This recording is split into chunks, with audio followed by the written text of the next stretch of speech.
Hi, assalamu alaikum. A very good evening. Dr. Anila, how are you? Miss Sabah, how are you? Welcome, ma'am. Assalamu alaikum, doctor. How are Hello. you? Mr. Abdullah or Ahmed? Murad, Mr. Murad, how are you? Good? I'm good, ma'am. How are you, Excellent. ma'am? I am fine. How's Dr. Anila? She's good? How is Anila? Assalamu alaikum. How are you, doctor? I'm I good, am alhamdulillah. fine. Very much. How's everything good? Alhamdulillah, everything is fine. Excellent. I'm just waiting for everybody else to join us. How's your preparation going on? Tell me. Just trying to do whatever target I think that I have to complete in a day. That Yeah. that should be fulfilled. And Inshallah. I try to speak and record the things because reading and then organizing things is little bit different things. Whenever we read something and then say something, it is always like some scattered thoughts, and then sometimes it becomes good, sometimes it doesn't. Your feedback is also very important. So after every OSCE session, just Hmm. do give your feedback on exactly what more you want to learn from an OSCE. If you want to add some additional topics, we are also arranging for one-on-one sessions as well with the mentors as well. So if you feel that you Hmm. need individual attention to do a full mock individually, you can contact us for that as well. But by and large, today's topic, like I specifically pick up a gynae topic and an obstetric Hmm. topic, just so that, we keep in the flow of the exam as well, because this is what is going to happen in the exam. It's not going to be one Yes, yes. particular task. It's going to be seven different tasks. And then, you have to come out of one cubicle and then go into another one with a completely fresh state of mind. So that's very important Hmm. that you forget what happened in the previous one and then you move.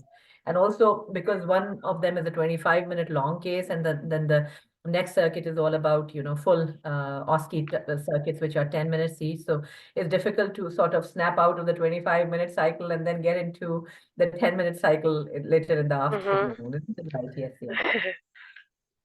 Dr. Kef, welcome. How are you?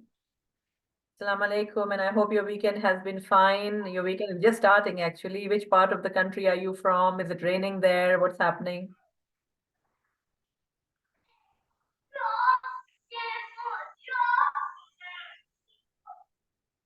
You want to unmute yourself, Dr. Kef? We're going to start in about 6 minutes. It's 5:53, 5:54 over here right now. So I'm just going to wait for the rest of the people to join in.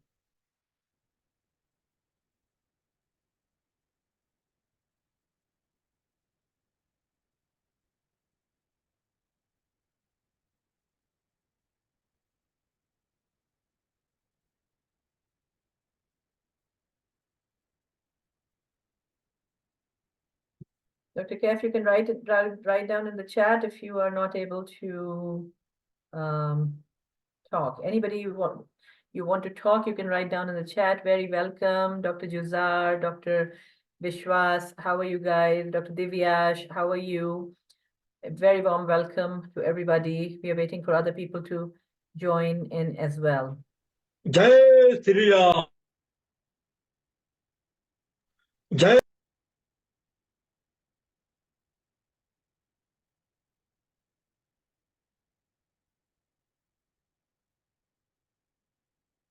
Mr. Murad, can you look into any interruptions or disruptions, please? Yes, Thank ma'am. you. I have removed you. Thank you very much.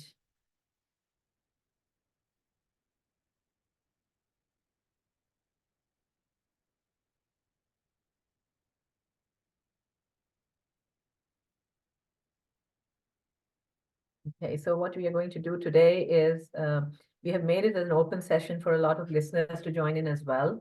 And we are going to do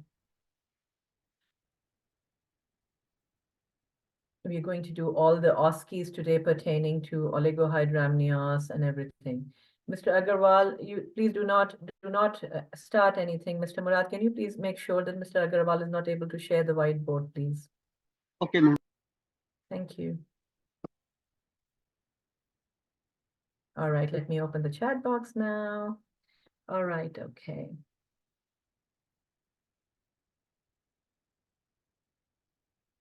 That's okay, Dr. Kaf. You can write it in the chat box over here. It's raining at your side. All right. Yeah, I thought so too. There's been a lot of rain in the Southeast Asian region. I'm sitting in Riyadh right now, so it's pretty warm over here. The temperature is still in the 40s. So, uh, Mr. Murad, can you please look into removing Mr. Divyansh and Mr. S. Vishwas and blocking them, please? Yes, ma'am. I have removed No. both of them and Now. Okay.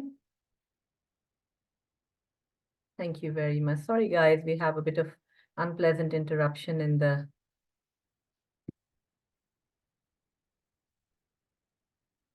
group. So I'm just going to delete all these. So thank you very much, Mr. Murad, for moderating the session. You know, it happens when you are opening it for all public, you know, it can happen that these kind of things will be part of it. But anyhow, what can we do? We will try to focus yeah, ma'am. on our and try to keep everybody mute, and whoever is presenting, then you know, they can be unmuted. Is that okay?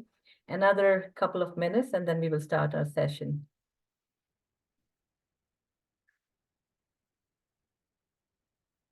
Yeah, you're absolutely right, Dr. Kev. The link has been spread.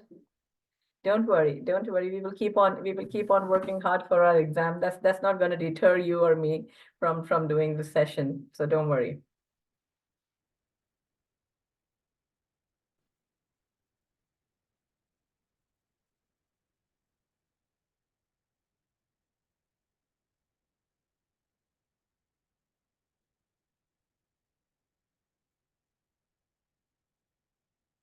All right, I'm just going to share my screen now. Bear with me for a second. I hope you all can see my screen now.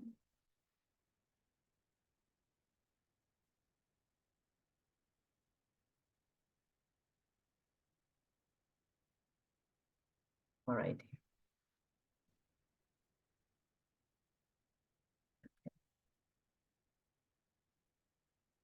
Good evening, Dr. Tahira. How are you? Me and Dr. Tahira was just in the operating room about half an hour ago. She was finishing her case. I was entering an emergency. We just finished everything. And then we head back home to log in. Assalamu alaikum, Manila. How are you? How are you, doctor? How was your weekend? Everything good? All right. Okay. So how many of you are on call here? Let's have a look online. Participants, we have 9 participants now. Well done. All right, Dr. Anila, Dr. Kef, and so do we know, Mr. Murad, that how many of our candidates today are active listeners and how many are passive listeners, active performers and passive listeners? Just if you can send me the list of the names who are active today on the WhatsApp, that would be great. Is that okay, Murad? Sure, ma'am. Thank you. All righty then. So can we please start from Dr. Kef. Dr. Kef, can you please unmute yourself? This is going to be a long case for 25 minutes. There will be an announcement made when there are 15 minutes remaining, okay? And you're going to perform this case. Mr. Murad, can you please remove Mr. Kawesh from the group as well, okay?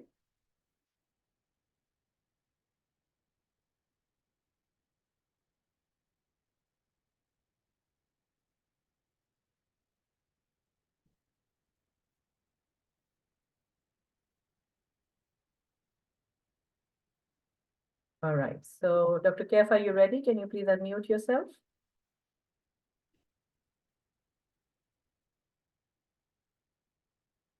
If you're not ready, then we will take Dr. Anila. Dr. Anila, can you please unmute yourself? Yes, doctor. Okay, great, great. All right, okay. So just bear with me and you can see my video as well. Yes. Yeah, just stay there. I'm going to get your role player for you and then you're going to start and I'm going to put the 25-minute timer for you. Okay, just bear with me for 1 second. Yeah.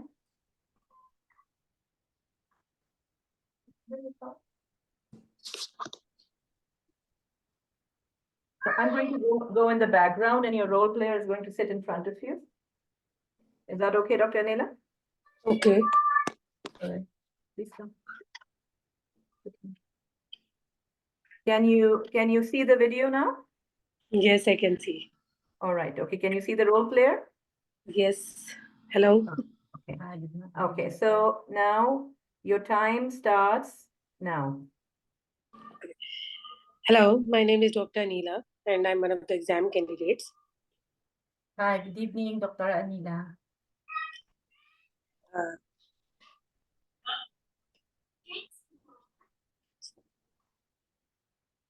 Hello, my name is Dr. Anila, and I'm one of the doctor here in the gynae clinic today. May I confirm your age and name? I'm Sarah Ryan. I'm 36 years old. Okay, Sarah, I can see that you have came here with a complaint of regular and heavy periods along with the pain, and you are planning to have pregnancy as well. Is this right? Yes, doctor. Yes, Okay, doctor. okay, Sarah. Can you please tell me, is there anything else you wanted to discuss in this meeting as well? Nothing. Just this case because we're planning to have a baby. Mm-hmm.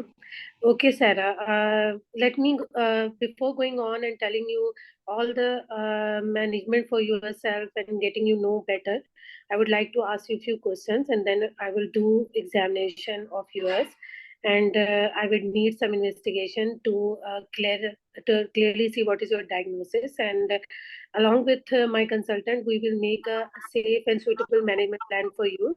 Does that sound good to you? Yes, sure, doctor. Okay, Sarah, can you please tell me what is your last menstrual period date? I don't know when is my last period because it was long and heavy. Okay, but okay, so you don't remember that 5 how many months? days? Okay, so 5 months have been passed. No, it is heavy, but when does it lastly came? Okay, 5. Uh, um, Come again, doctor? I'm saying that what was your last date when your periods came last time? 1 week. Okay, okay. Can you please tell me that, like from it's already shown that from 2 years you are having heavy periods. So can you please tell me what is happening with you? Can you tell by yourself first? Actually, it's not only 2 years. It was 5 years when I was started this problem, but I just Mm-hmm. ignored it. I thought it's just okay, it's fine. But Mm-hmm. this time that we're planning to have a baby, I noticed that I'm having heavy, painful period like that. But I'm having it before since 5 years ago, Mm-hmm. and then Okay. Mm-hmm. Do you want to say anything else? that's it. Mm-hmm. Okay, Sarah. So you are saying that you are having you have noticed from last 5 years, but now recently when you are trying to conceive, so it becomes more. Now you are noticing it more, and now you are worried for it. Okay. So tell me, please, that how many pads you have to change, and is it like any passage of clots with this? Yeah, this time I have passage of blood and then more than 5 times a day now. Mm-hmm. My So do you pad. have to? Are you able to go some? Are you able to comfortably do your household chores and anything like that? I cannot able to go to work because the pain is too much now. I have to take a off because it's affecting my work now. Mm-hmm. Can you please tell me that for this pain, which is because you are having a pain as well as with periods, so where is exactly the pain you are having in your tummy? Is it in the whole tummy or any specific place you Not can in point out to me? in the whole tummy. It's in the lower part. Mm-hmm. Okay. So Lower part. are you taking any painkiller for this? Only paracetamol, which I'm getting to the pharmacy. Okay. Nothing else. And is this pain whole month or it's any specific time of your cycle when you are observing the pain? From the first day until onwards of my period. Okay, so if you are having how many days you are usually having the periods? 7 days like that. 7, 8 Okay. days. Are you observing any bleeding in between your two cycles? No. Okay. Okay. Can you please tell me, is there any other symptoms like are you having any complaint of shortness of breath, any Ano ba? dizziness, any lethargy? No, I don't have that any problem. Only the bleeding is getting more heavy and the pain is getting more worse. Okay. So can you please tell me that Do you have any symptoms of gaining weight gain, having weight gain, or any increase in your size of your tummy? Have you observed that? No, no, I don't have that problem. Can you please tell me how has been your water works? Is everything fine? Are you having any pain? Any change you noticed? No, nothing is problem with Mhm. that. And are you okay? Your bowels are also okay? Yeah, I don't have problem. Mhm. Okay, Sarah, can you please tell me that how has been your menstrual cycle before this 5 years period? Everything was fine, duration was okay, Fine. flow was okay. It's okay, but it's heavy, as I was telling you. For 5 years, it was heavy. Mhm. Are you taking any hormones for any thing like for contraception, like for family planning when you were planning, you were not planning for the pregnancy? So, what was you using for birth spacing? No, no, I'm not taking anything. I don't have. You were not taking anything for birth spacing? No, this is the Okay. first time that we're planning to have a baby. I don't have any baby before, so. Okay. Can you please tell me that do you have any history of allergies to any medications? For any medicine, I don't have, but in seafoods, I have. Sorry, Seafoods in the food. ports. Like shrimp. Okay. I'm having Okay. allergy to shrimp. Okay. Can you please tell me that are you going to any GP for any medical illness like raised blood pressure or diabetes? No, I don't. I'm not Mm-hmm. seeing. And can you please tell me in your family, is there any medical illness which is like for like raised blood pressure, diabetes, or strokes, anything like that? With my family, Any, no. No, I don't. They don't have problem. anyone have ever cancers, especially of womb, breast, or ovarian No. cancers? No. Okay.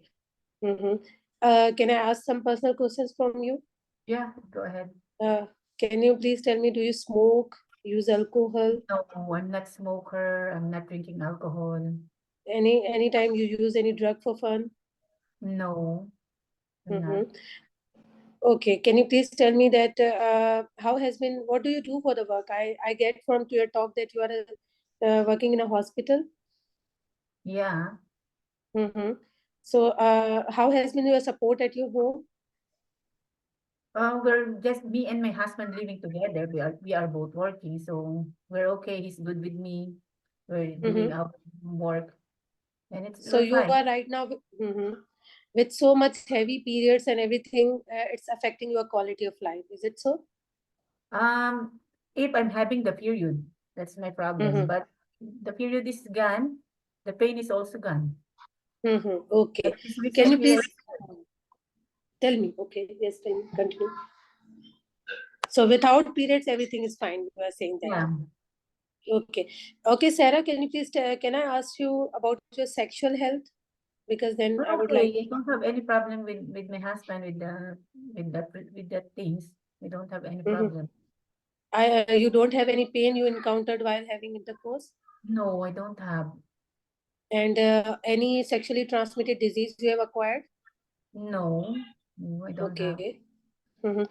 Can you please tell me that how has been your mental health? Like, are you okay with the work? You are not getting any sleepless night, any anxiety or depression? No, I don't have that problem. Okay. Can you tell me about your blood group and Blood group A positive. mhm. And can you please just tell me that during this whole duration, have you consulted with your GP? Are you taking prescribed for any medication other than painkillers or anything like that? Are you taking anything? No, only as I told you, I'm just taking the paracetamol. If I'm Mhm. having the pain, I'm just taking the paracetamol. That's it. Any blood work which has been done on you? Any ultrasound And no, I scans? didn't do anything. Okay, Sarah. Okay, Sarah, I would like to do examination on you along with my chaperone. And during the 15 minutes examination, remaining. yes, ma'am. If during the examination, if you feel any pain or any discomfort, you can tell me, okay? Okay, go ahead.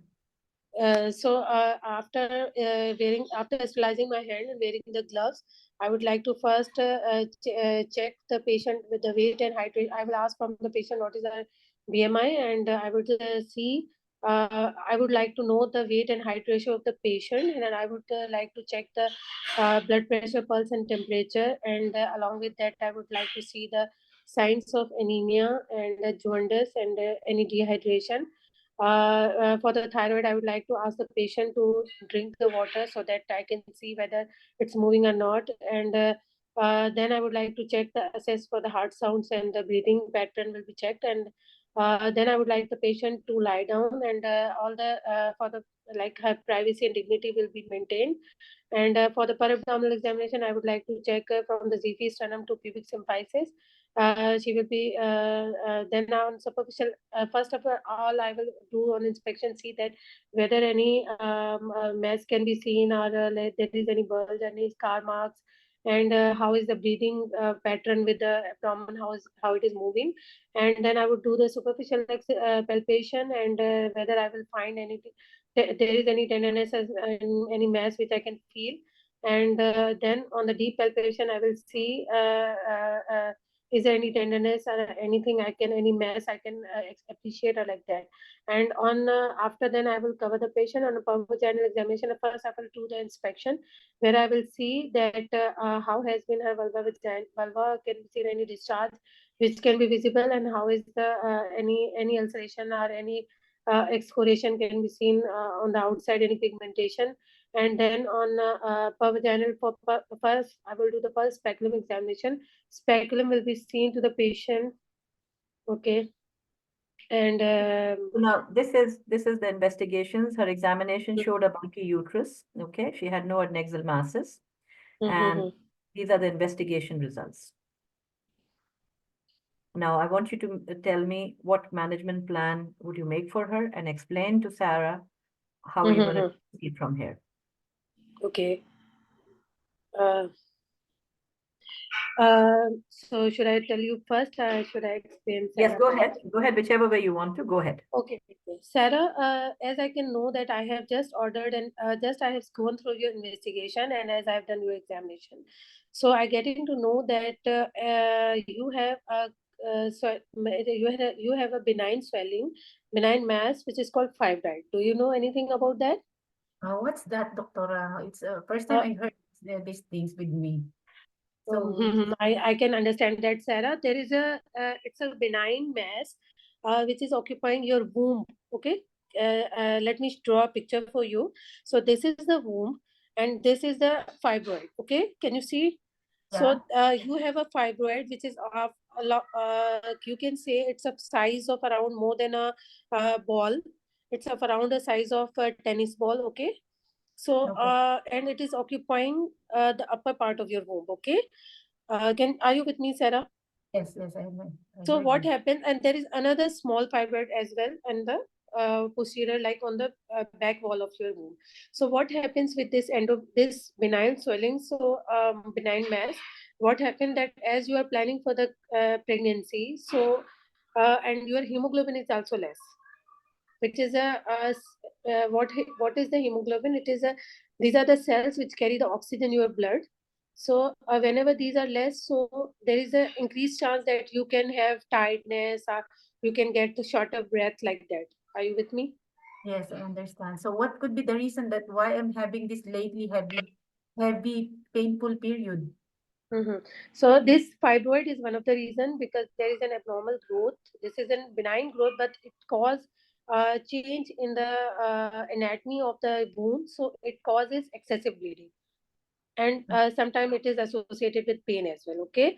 So Sarah, what what will we do first? There are some options which I am telling you.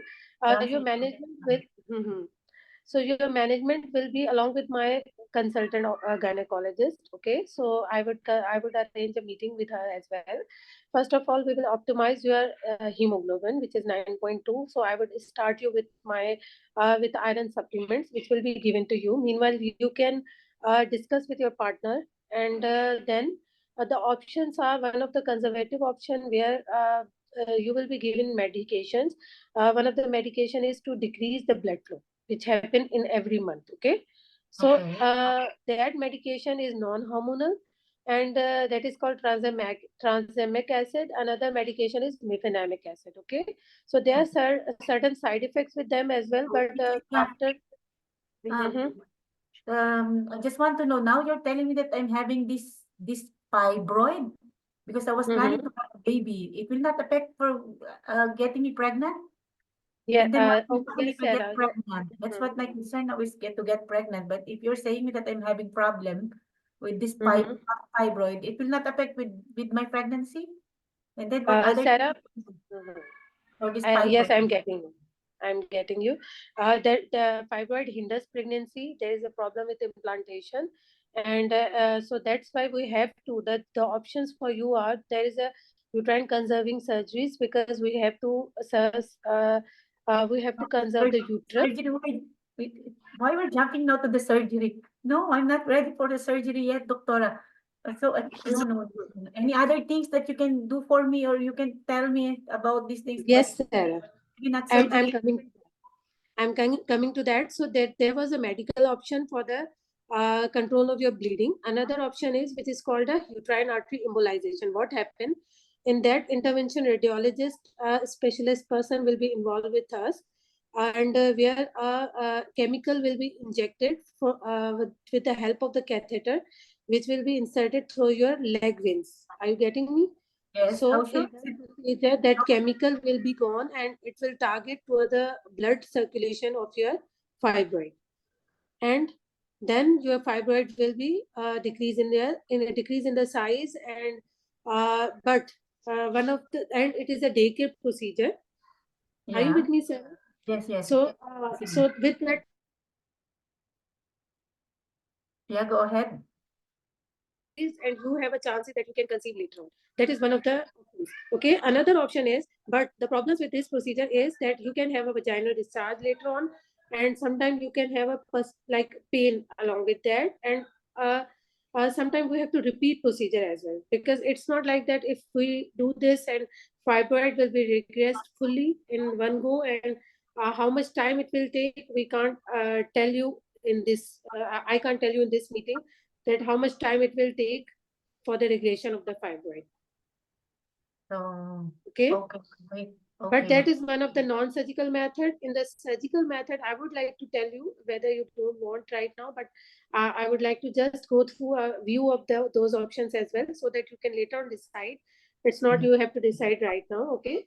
So the other options are, we can just remove the fibroid. Okay. So that is called myomectomy. That is the procedure which can be happen with You're doing the surgery and full myomectomy for me. Is it Sarah, any yes. chance that I get pregnant? Mm-hmm. And then if I will not do the myomectomy, in case I will get pregnant, so Mm-hmm.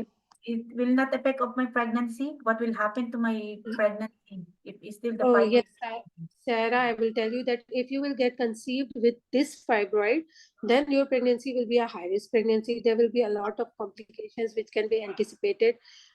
Mostly this fibroid get painful, and sometimes we need you can have acute pain during that pregnancy. And there are the chances that there could be that you can have a preterm delivery as well.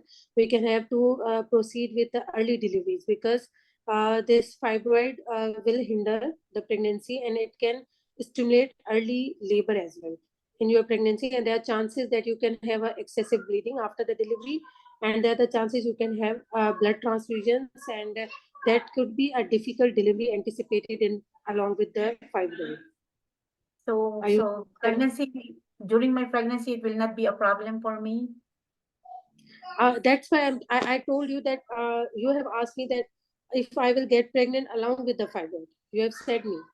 So Yeah. that's why I told you that with fibroid, if you get pregnant, there are the chances you can have that will be a complicated pregnancy. It would not be an easy pregnancy, okay? Because this is a big fibroid. It can have problem with the presentation of the baby. You can have an pain in that pregnancy. You can have repeated admissions, and you have to follow, you have to multiple follow-up with your consultant, and you would be under care of a consultant obstetrician. Your pregnancy will be that, and in the delivery, even with the normal vaginal delivery or with the cesarean section, there is an anticipated extra. You have an difficult delivery would be anticipated, because there will be a lot of blood loss in the surgery, and there are the chances of excessive blood transfusion as well. So Are I you can with me, deliver Sarah? normal, yeah, I can deliver normal or cesarean. There are for chances that you can, yes, the delivery with the normal delivery is possible. It's not like that it is not possible, but there are chances that the labor could be prolonged. There could be excessive bleeding. There could be need of instrumental delivery, which is with the help of the instruments, and that could be anticipated in the case when your pregnancy would be with fibroids. Is there anything else? Okay, so Sarah, you will be provided with all the information which I have told you right now, and everything will be written in the with the notes, and that would be given to your GP as well. And I would arrange a consultant meeting along with that. And meanwhile, you will be discussing with your partner, and if you wanted to bring him as well, so that we can have a meeting as well.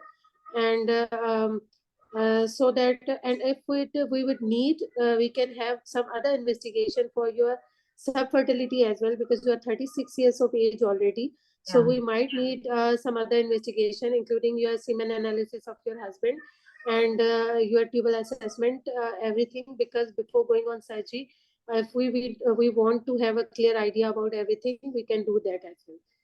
Are you with me, Sarah? Yes, So I'm with you. okay, so I will give you a patient information leaflet, and I would arrange a meeting with my consultant to you, and you can follow with that as well. Okay, so what are you going to do in case, like, tell me now, what is your summary? Looking at her result, what is going to be the best option for this patient? For this patient, for me, the best option would be, it would be because she wanted to preserve, she don't want a surgery, non-surgical treatment. She want a non-surgical management. So for that, then I can do that. For the correction of anemia, I would use the iron supplements. Along with that, I can give her option of, which I didn't told her, that I can give her option of GnRH analogs as well, so that her size of fibroid can be decreased. And then I can opt for the uterine artery embolization along with the What are the intervention side effects of uterine artery embolization? There can be there can be a persistent vaginal discharge, and in some patient after 45 years of age, there is an ovarian failure is also observed with the uterine artery embolization. So if somebody wants to conserve their fertility, would it be the better option? It could be better option. Better option would be myomectomy, which could be laparoscopic, but the patient wanted to not have a surgical option. That's why I've told her that, and pros and cons I've already told her. So she would be deciding person that what would be the best option for her. But I have told her that with myomectomy, she can also get pregnant, and she can opt for that option as well. Okay, and what about the myomectomy? What type of myomectomy, if she agrees to it, will you be doing? For her, because on examination, I have to re-examine her that how much is the size of fibroid. Like this is showing 9 into 8.74. For this, I would go for the laparoscopic myomectomy.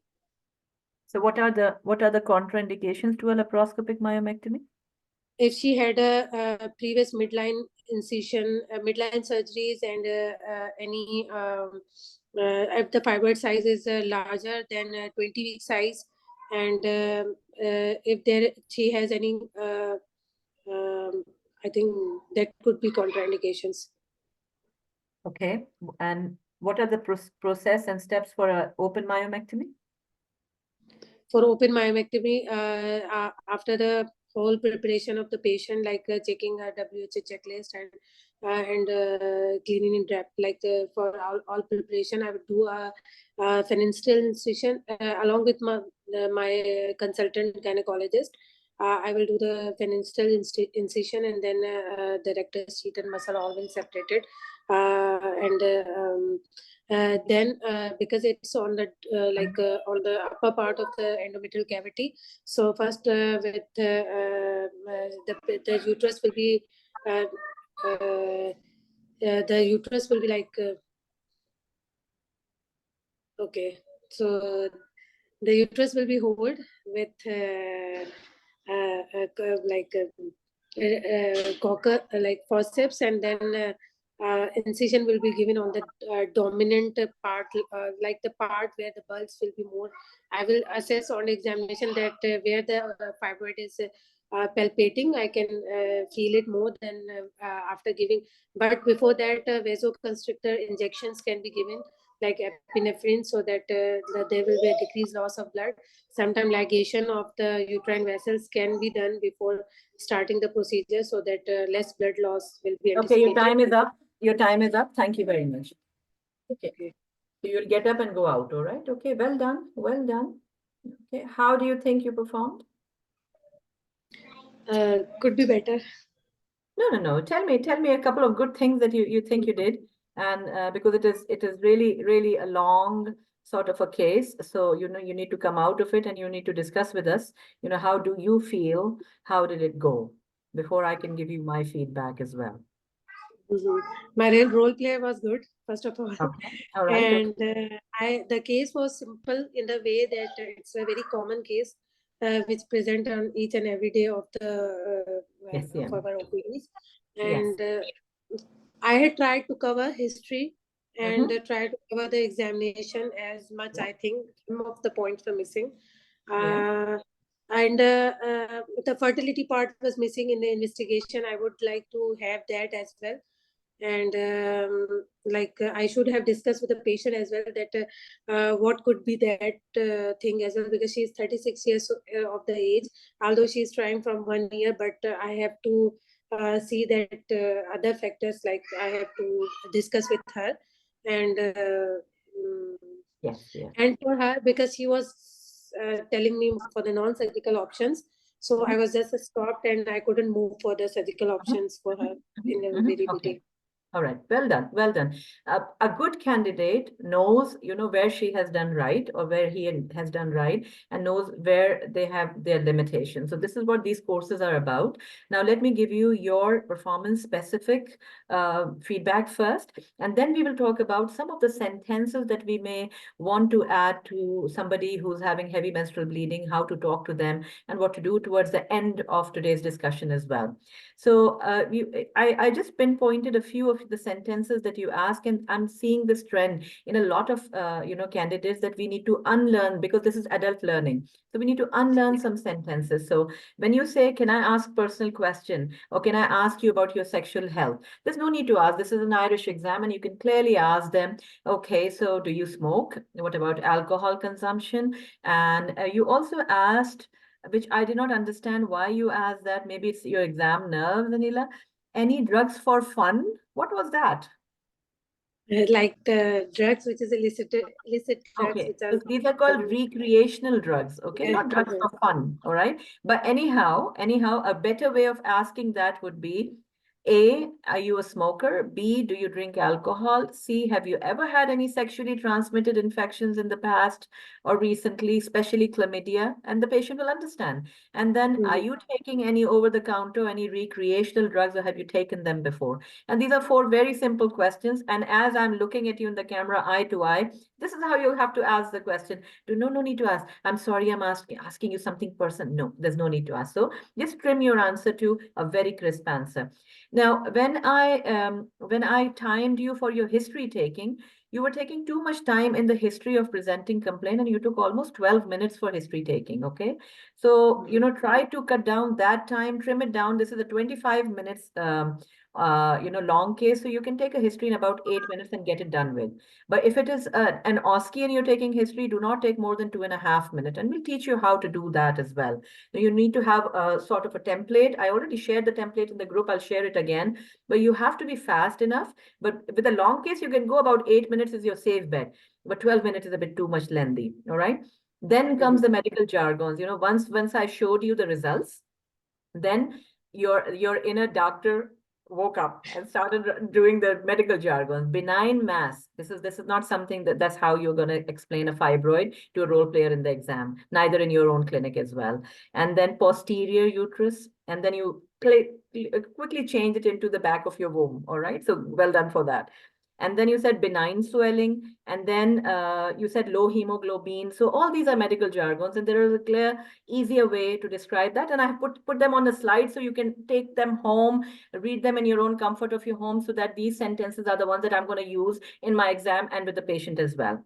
And you have to assess her understanding every 2 to 3 sentences. You did that about 4 times, but it could be a bit more, because at one point in time, she got a bit agitated and she said, wait, I don't understand what you're talking about. Especially when you're trying to talk about the uterine artery embolization, which has a clear contraindication if somebody wants to conceive. All right.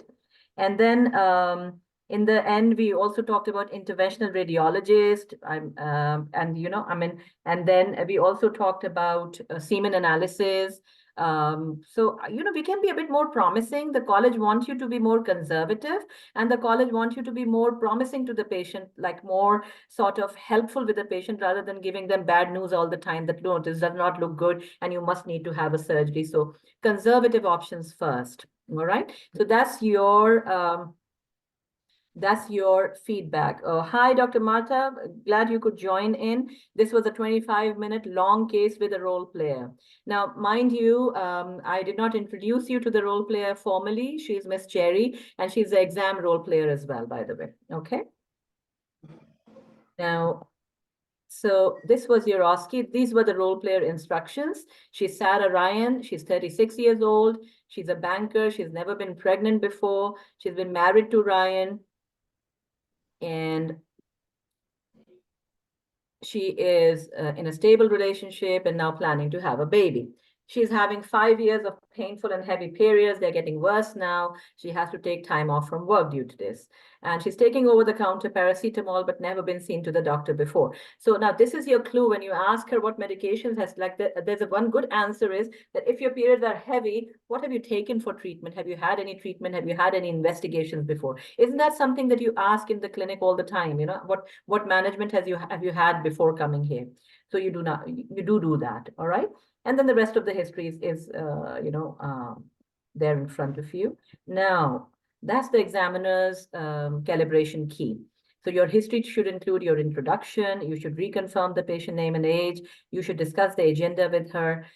You should take a detailed menstrual history. You did very well with that, including symptoms of anemia, remaining gynae history, obstetric history, medical, surgical, family and social history, and a drug history. You did ask the drug history. Well done for that. And then in the end, you quickly summarize and move on within 8 minutes. Okay.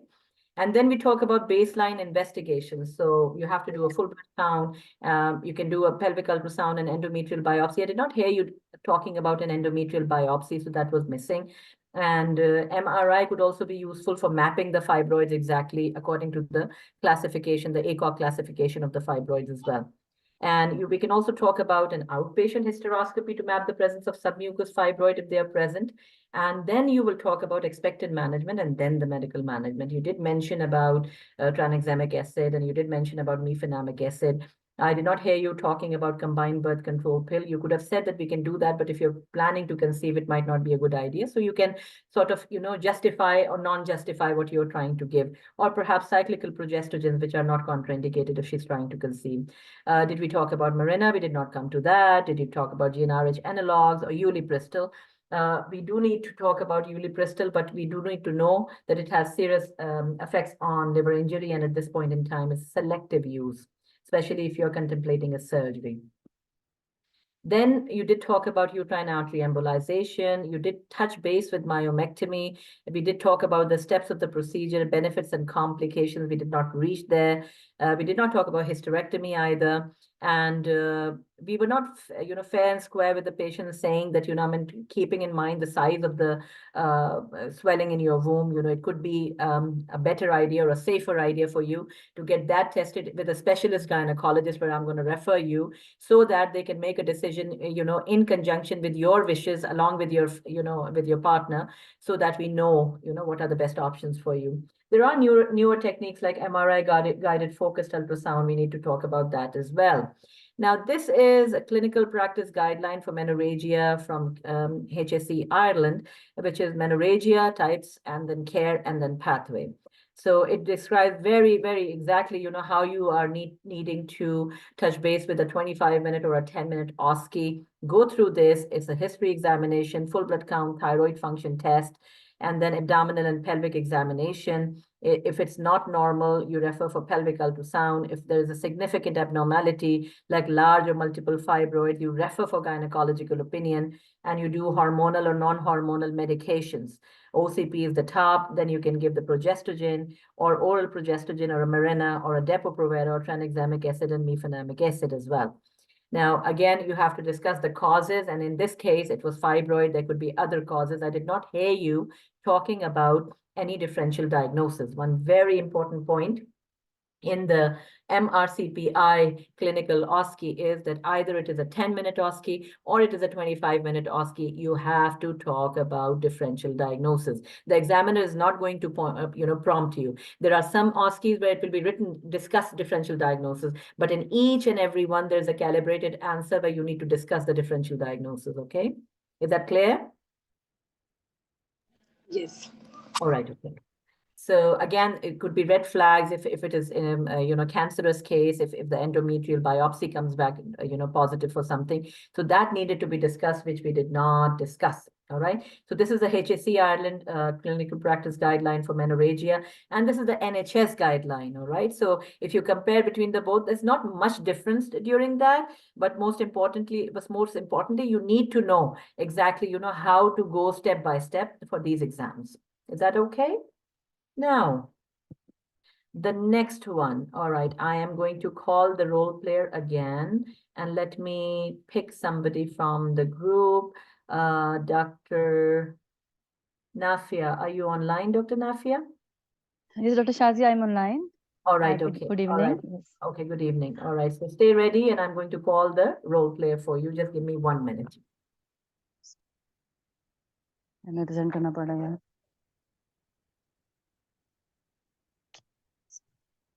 Come.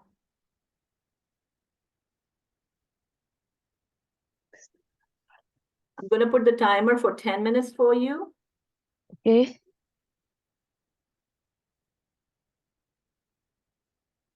All right, so your time will start in 1 minute now.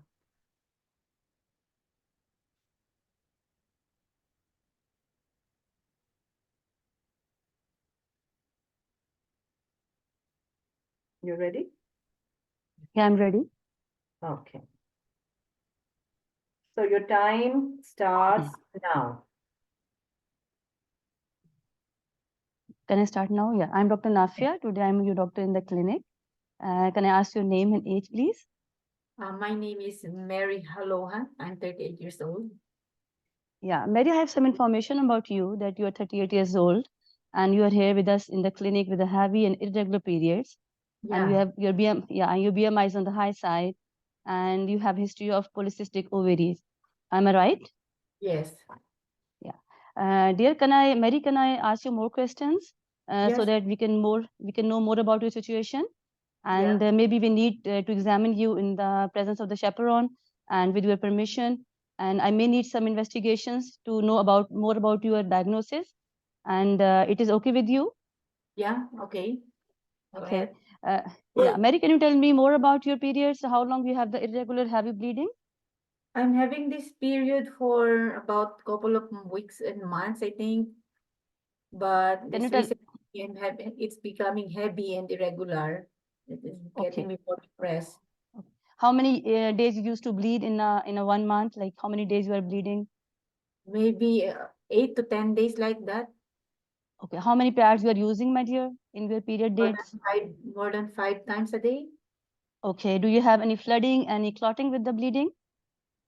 I did not see anything like that, but it's heavy. That's what I observed. Okay. Okay. Okay. Are you using double contraction for your during the day of your periods? They just gave me a pills. They are saying to me Okay. to take pills to control the bleeding. That's it. Okay. Okay.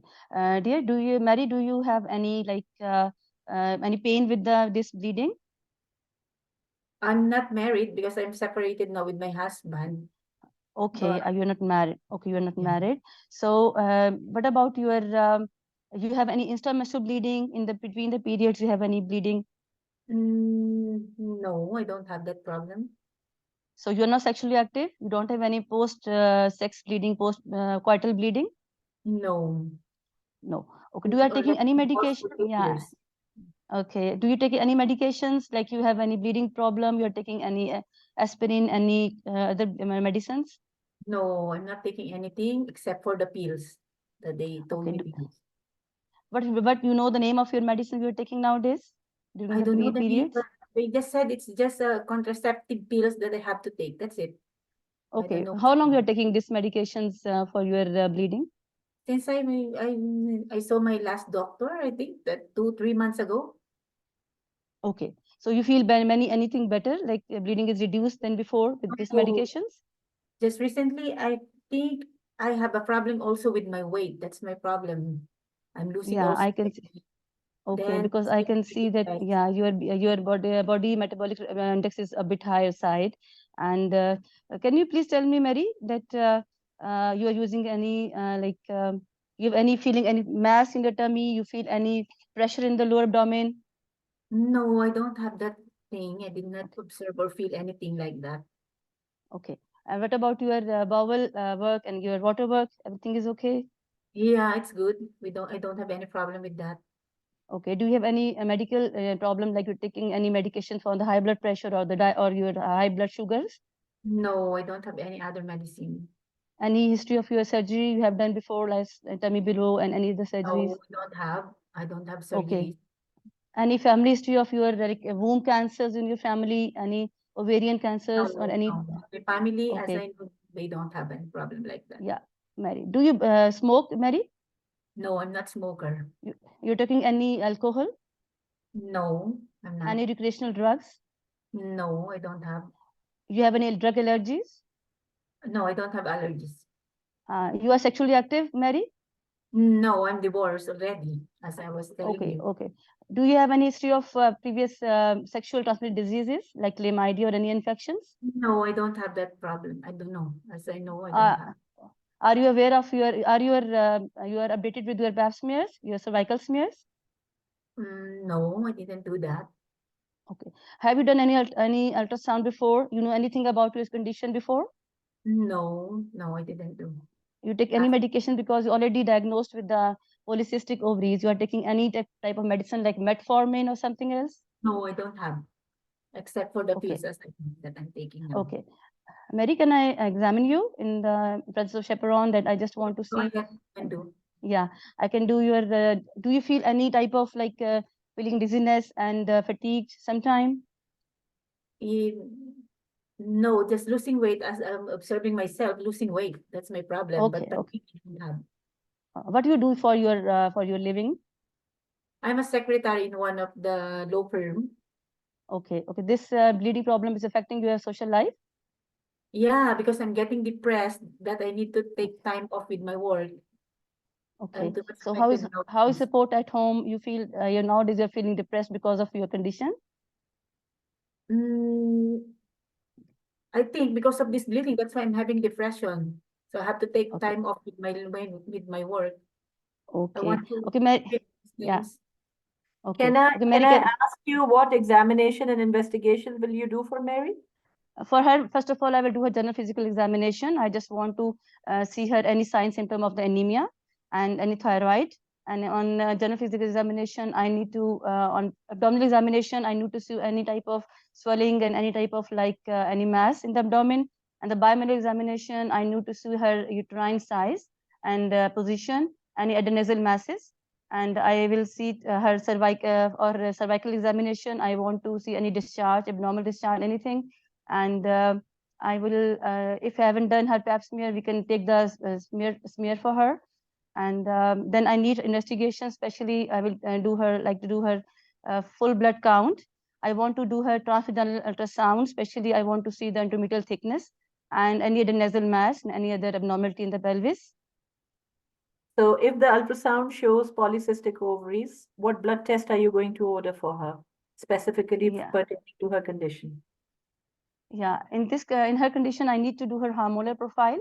Her FSH, her follicle stimulating hormone, and her luteinizing hormone, and also especially I need to do her hysteroscopically. I need to take, if the thickness is more, I will like to take her hysteroscopically endometrial biopsy, because she had BMI is high and she is a diagnosed case of polycystic ovaries. She is a candidate for the endometrial biopsy. Okay, so make a management plan for her. Yeah. Okay, Mary, are you with me? Can we Yes, discuss a plan of management with you? Yeah, I hear you. Yeah. Mary, as your age is 38 and you are suffering with the heavy and irregular periods, and already you have diagnosed with the polycystic ovaries. So the first thing is that I need to, we can plan for you after the vaginal ultrasound, that if your thickness is endometrial thickness, basically endometrium is the lining of the womb. If it is more than the normal, then we can go for your investigation, which is known as hysteroscopically endometrial biopsy. We can just can do it in the daycare. You are with me, Mary? Yes, Are you yes, understand? Are you yeah. understanding? Yeah. Yes, So ma'am, we can do in the clinic that we can have you hysteroscopically, and we can give you sometime a mild. You can have mild discomfort, so we can give you some painkiller before, and we can take the small piece from the lining of the womb, and we can send it for the laboratory test, right? So So that yeah, you for understand, that Mary? case, yeah, for that case, is it done only, then I can go home after the procedure? Yeah, you can go on the same day, and then we will follow with you with the results of this test. So then further management, we can plan that what is my next planning. If it is like, we have two types of results. If it is like normal or the typical, like there's only no cancers, nothing, then we can just we can give you a trial of hormonal therapies. So you can take in the form of the oral tablets, or either we can plan. We have a one My question, yeah, doctor, my yeah, question is, after this procedure you're telling me, this yes, problem that I have will cure immediately? yeah. We can just see the result of your biopsy or the test. Then we can further plan that. Even sometime, if you are suffering more, we can at the same time, if you are agree with the plan, that we can insert a hormonal this device, this small device which is known as Mirena. Mirena is a hormonal device which contains a minimal amount of hormones, and it will just insert at the same time of the hysteroscopy, and then we can it will do, it will, like most patients, like maybe 70 to 90% of people, like with the same problem, they can have very thinning of this lining of the womb. Okay, time So up, time up, time up. okay, Shazia. All right, okay. How did you think you performed, Dr. Nafia? Well done. Thank you, Dr. Shazia. I was not prepared that maybe today I Okay. will All perform. right, okay. Everybody in the chat, you start writing what do you think that we can improve, and what do you think she did good. And okay, tell me what do you think you did good, Dr. Nafia? I should give her oral No, what treatment do you also. think Yeah. you did good? I think the history was okay, Dr. Shazia. History was Okay. fine. All right, And okay. examination, I think my history was a bit longer than Okay. expected. I should make it a bit shorter, because it should be focused history. And Yes. secondly, the management should be based on, like, I should give her the option of the non-hormonal and the hormonal tabs All also. right.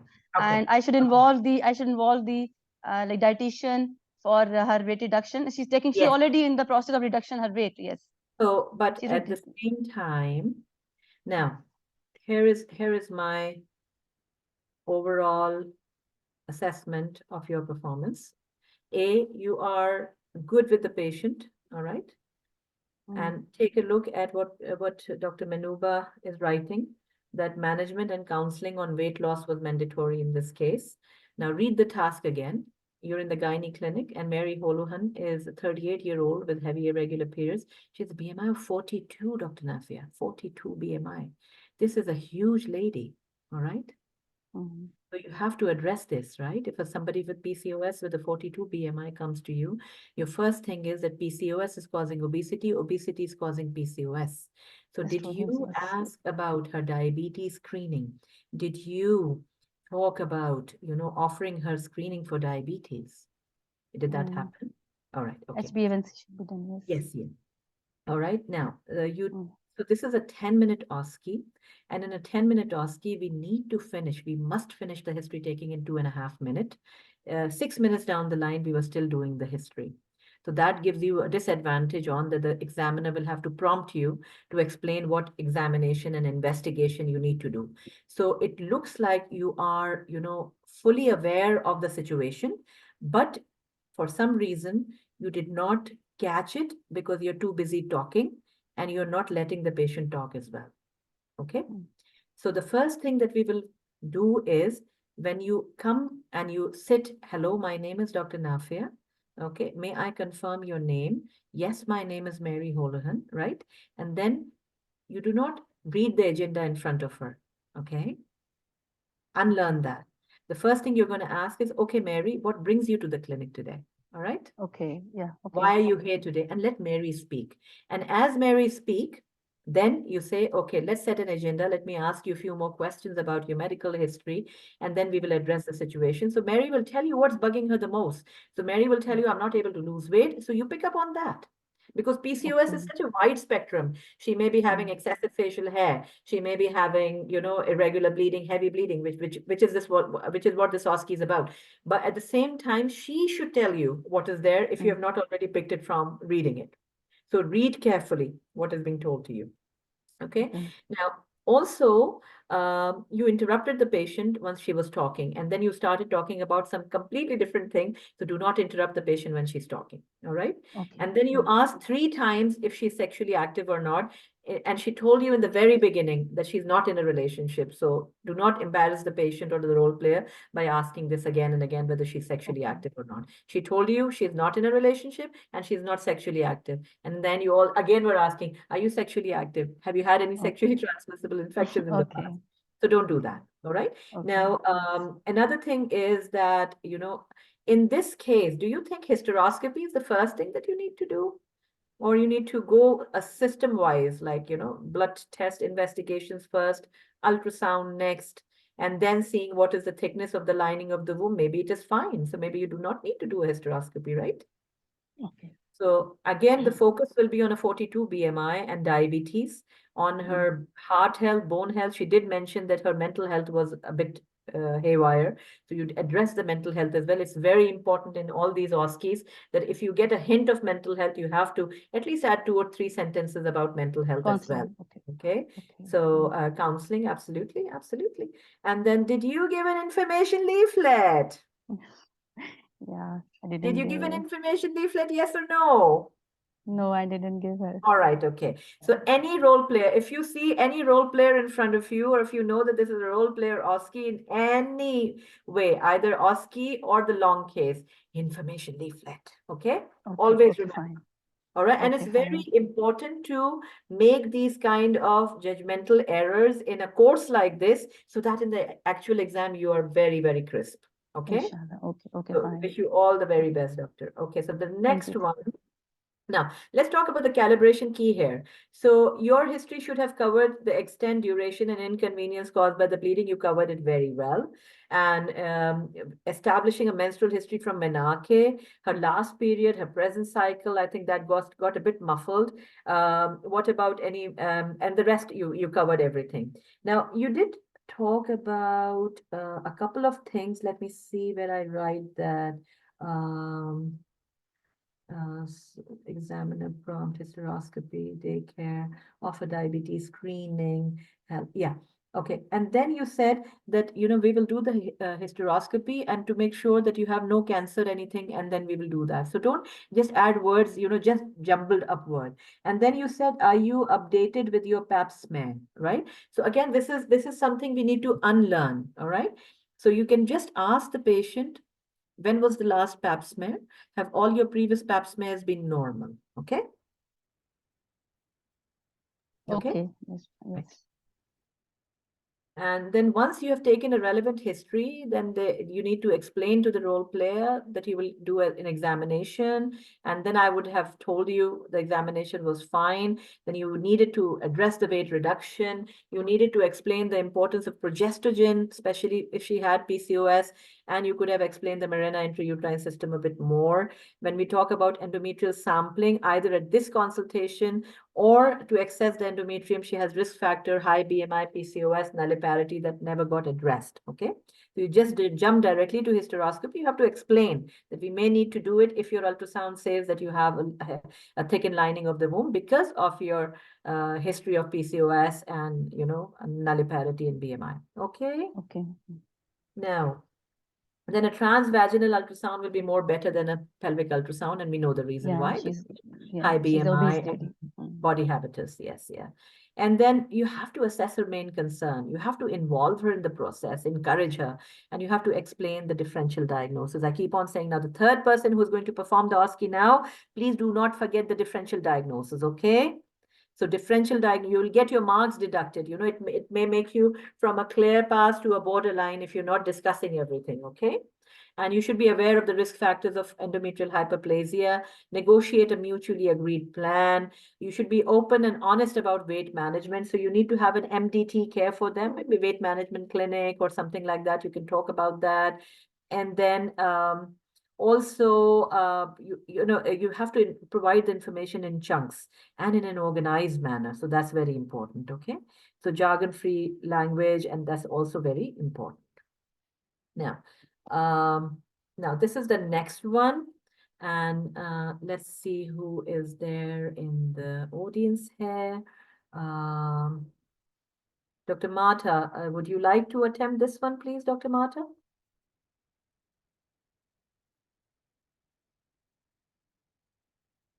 Can you unmute yourself, Dr. Mata?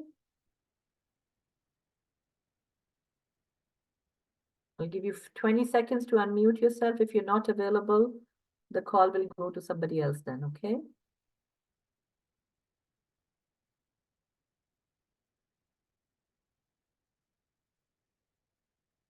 All right, okay. Dr. Usma, can you please unmute yourself? Assalamu Okay. alaikum, Shazia. Walaikum assalam. How are you? Yes, No fine, worries, alhamdulillah. no worries, Dr. Mata. Travel safe. At least you're listening to us, so you know, have a safe evening, inshallah. Now, so this is a 10-minute OSCE. And Shazia, actually, I would like to apologize because I'm on duty. Anytime they can call me because one patient is okay, here. all right, So, okay. Unmute yourself, please. I will find Oh. somebody. Thank you very much. Just keep listening. All right, okay. Dr. Farah, you want to unmute yourself?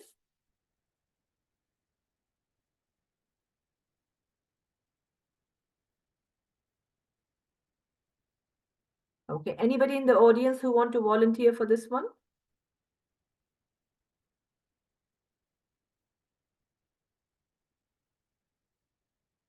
Okay, how about Dr. Maimuna? Okay, Dr. Anila, are you still listening? You want to unmute? Yes, I'm there. All right, okay, great. Okay, so this is a 10-minute OSCE, all right? And I will start the timer. Tell me when you're ready so I can start the timer, okay? Okay. Ready? Yes, I'm ready. Okay, your time starts now. I Come in, can't please. see anything on screen. Can you not see the screen? How come? This is the same Mary Hollahorn, which was previous patients. It's the Yes, role but- play no. instructor. No. There you go. There you go. Task 3. All right. Can you see it now? I can see now. All right. Okay. Your time starts now. Hello, I'm Anila, one of the exam candidates. Okay. Please sit down, Dr. Anila, and read the OSCE, and then let me know when you're ready. You have the questions in front of you.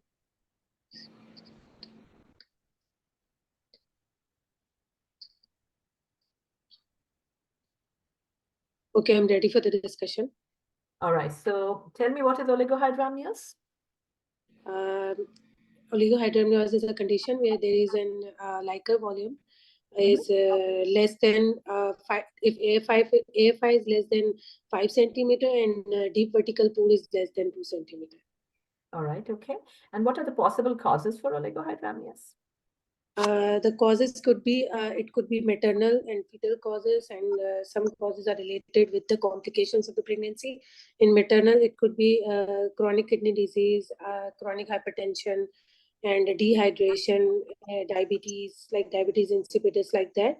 And fetal complication, it could be fetal growth restriction, and any fetal infections, congenital anomalies, mostly the renal anomalies, like cystic dysplasia, or like renal agenesis, there's a complication of the Porter syndrome, where it's a syndrome where the baby has multiple anomalies along with the renal agenesis and very anhydrous, but it presents in a very earlier pregnancies. And there could be infections, viral infections, including like cytomegalovirus. And there could be maternal, like a pregnancy complication could be, it could be a PPROM or PROM, and these could be the reasons for the. What are the effects of oligohydramnios? What are the fetal causes and what are the effects on the fetus?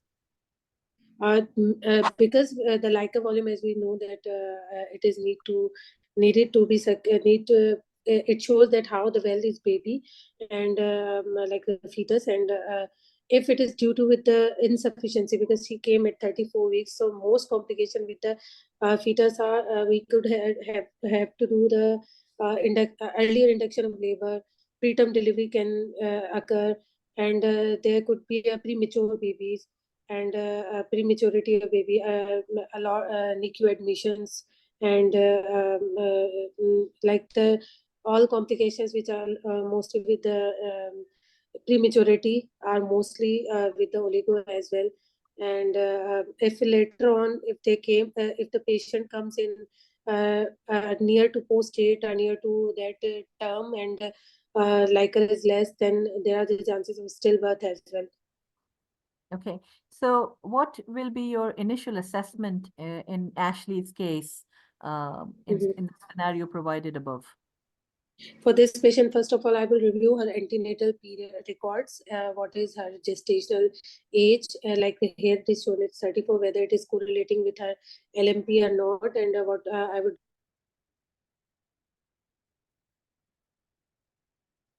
along with all the scans of including her dating scan and growth scans, and how much a discrepancy with the scan finding and clinical findings that this gestational age, how much is that, on which centile the baby growth is, and then on I would like to review what are the medical illnesses right now patient is having, like hypertension, diabetes, or any other congenital anomaly baby has, and is there any infection Anomalies such as?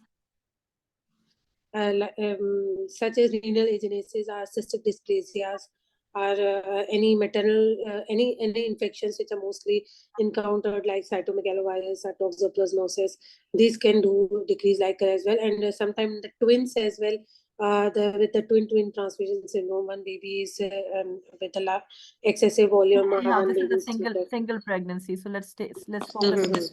So Yes, now, if you do an ultrasound and the growth of the fetus is inappropriate, now this one is appropriate. If it is inappropriate, what are we going to do? What's the best time to deliver this patient then in that case? So this for here the gestation that you are saying the growth is appropriate. So best time, because AFI is very low, so we have to monitor her weekly. For her twice weekly CTG will be done, and because she is already 34, so my plan of management for this patient would be, I would involve my senior obstetrician, neonatologist will be involved. She will be counseled about everything. Steroid cover will be given, and she will be delivered in a setup where there will be a NICU arrangement, and she should be followed till 36 weeks. What if the Amnisure test is positive for this one? What if she has PPROM? What if she has PPROM?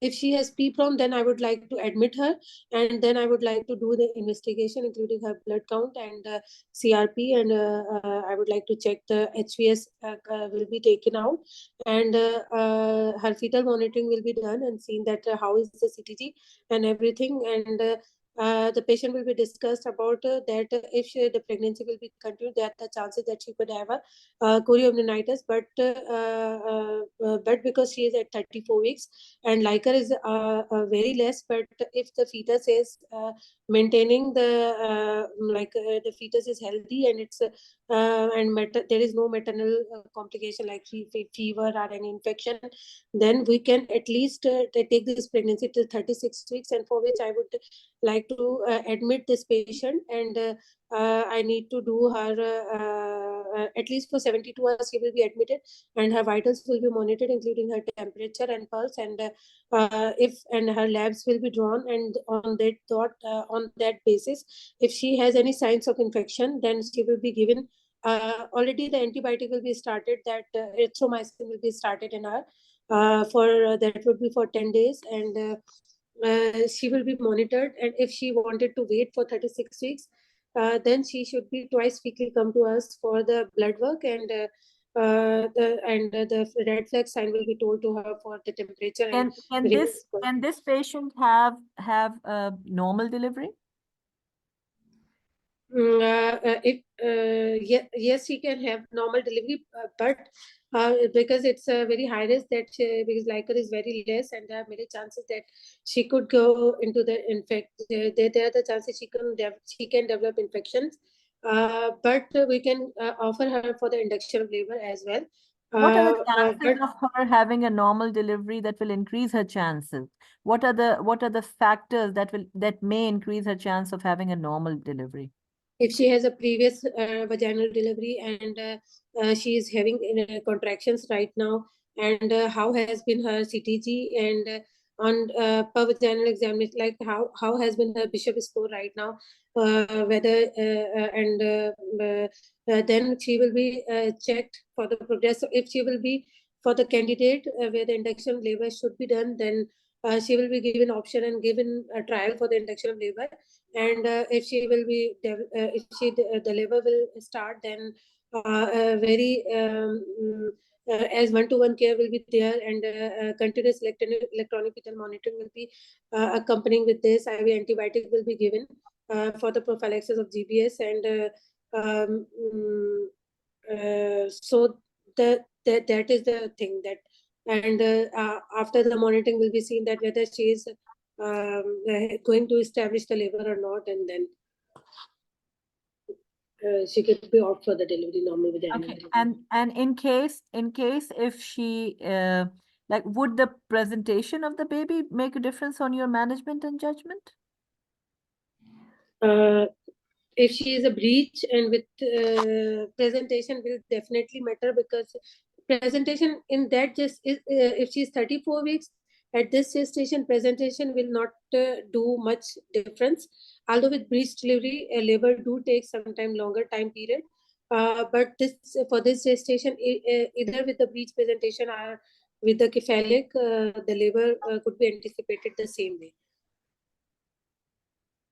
All right. So how are you going to manage if this patient has problem with fetal growth as well as AFI both? How are you going to manage that? What is going to be your management plan? If she is having growth restriction as well, then Yes. I would like to see what is the report of her Doppler ultrasound, which has been done or not for the uterine Doppler. And if I would like to see that the diastolic flow, whether present, absent, or reversed. And then the decision will be made along with my consultant obstetrician and neonatologist. And then the decision will be dependent all about the that ultrasound finding. Okay, 10 minutes over. Please leave the room. Thank you. Okay, well done. Excellent. All right, okay. What do you think you were doing? Tell me. I was doing whatever was told to me. Yeah. And I was thinking that as easy for a while, like that. Yes. This station is Everybody not very come in the chat. Everybody, I want you all to come in the chat and also give us some feedback, But please. sometimes this happen that some topics which we think that these are very easy, we can like tackle very easily. But What and we what I are love getting about idea you that is where that are we you wrong. are, what I love about you is that you know exactly what you're doing, you know, that because some people find it difficult to actually know, you know, difficult reflection is difficult for them. For you, it's very easy. When I ask you, you know, what do you think went wrong? You know exactly what went wrong. So good for that. Good for that. And you're gonna do great in the exam, I can tell you that. So don't worry. Okay. Now, my aim, our aim, you and me and all of us, our aim is not to do a borderline, not to do a clear path. We want to do excellent, right? You have to brush these, you know, corners and edges and all. So Dr. Farah is writing breech and oligo, not cesarean. Okay. All right. Okay. What do you mean by that, Dr. Farah? If it's she's breech and oligo, she should not have a C-section, or what do you mean exactly? So now these are the answers that are in the marking key. Oligohydramnios, as you said, refer to defined as AFI less than 5, or it is defined by AFI below the 5th centile of gestational age and thought to be affecting approximately 4.5% of term pregnancies. So again, the top one is a clear pass. The bottom one is an excellent. You understand what I mean? Yes. Okay. And then previous obstetric history, IUGR and breech should be cesarean section. Absolutely, Dr. Nafia, I completely agree with you. And the next thing is, what are the possible causes? Now, over here, you can master it. You can divide it into maternal causes and fetal causes. You can talk about the first thing first is the commonest thing first. And that's what the examiners are going to calibrate is preterm, pre-rupture membranes. Okay. So we need to do testing for you know, rupture of membrane. That is the most important thing. The second thing could be placental insufficiency or renal agenesis, as you said, or non-functioning multicystic, polycystic kidneys. That's also a very common cause of, you know, problem, or obstructive uropathy or genetic anomalies, as you said, or viral infection, as you said also. Okay. Then how will you do the initial assessment? I will take a history. I will make sure that she's not leaking the fluid. Okay. And then I'll examine. And this is how I'm going to examine. I'm going to do an ultrasound. Okay. So this is how you're going to stepwise do it. And you could have done a bit better in that. All of the things are there, but like, you know, they are, as you said, you know, it's because it's easy, it looks easy, but becomes difficult the way we handle it. Agreed? Yes. All right. And then how will you diagnose? I'll do an ultrasound. I may want to do a karyotyping, although she's late. She's about 34 weeks now. And then when considering rupture of membrane, I can do an amnisure, which is like a IGFBP or a PAMG test, all right? So again, it will give me a strong suggestion if she has ruptured her membrane. Did you mention that? Not about the amnesia, but I was just Yes. telling that I will Yes. be there. Yeah. And another question was, how will you manage this case? So again, management will depend on the underlying cause. If she's ruptured membrane, then you have to put in your clinical information in that, or clinical knowledge in that, you know, I mean, if somebody is ruptured membrane, the labor is likely to commence like in 60% of cases within 24 hours and 90% of cases in 48 hours. So this has to be said. This is a common things first, you know. Examine yourself, put yourself in the you know, shoes of an examiner. We are coming in the morning and we are calibrating the answer then and there. So the first thing we will do is, over a cup of coffee, is write down the commonest things first. So if it is oligo, check whether her membranes are gone or not. And if her membranes are gone, she's most likely going to go into labor. So I have to give her prenatal steroids, etc., you know, to prepare her for labor, and give her antibiotics to make sure that she's not, you know, that. So in case of rupture of membranes before 37 weeks and where the labor does not start, you may talk about induction of labor around 34 to 36 weeks in the absence of infection. And if she's infected, you treat the infection and deliver her then and there, right? You did mention about the corticosteroids. We also need to talk about the risk of serious neonatal infection, which is 1%. So we will involve, who are we going to involve? The NICU and the nursery, right? Yes. Make sure if there's a cot available, right? Okay.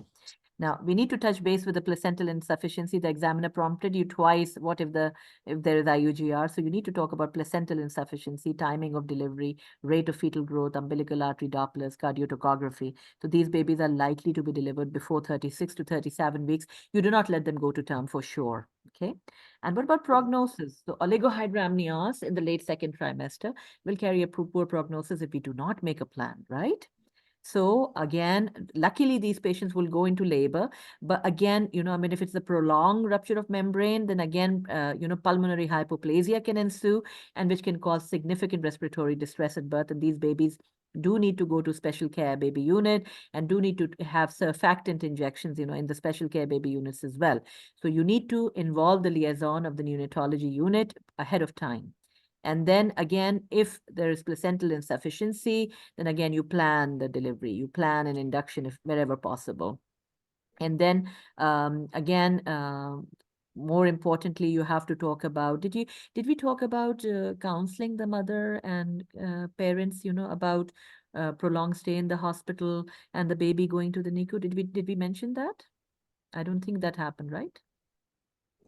I'm also not sure. Maybe I touched a No, it did little not bit. happen. No, it did not happen. You did not counsel the mother, yeah. And then I'm writing everything, Anila. Huh?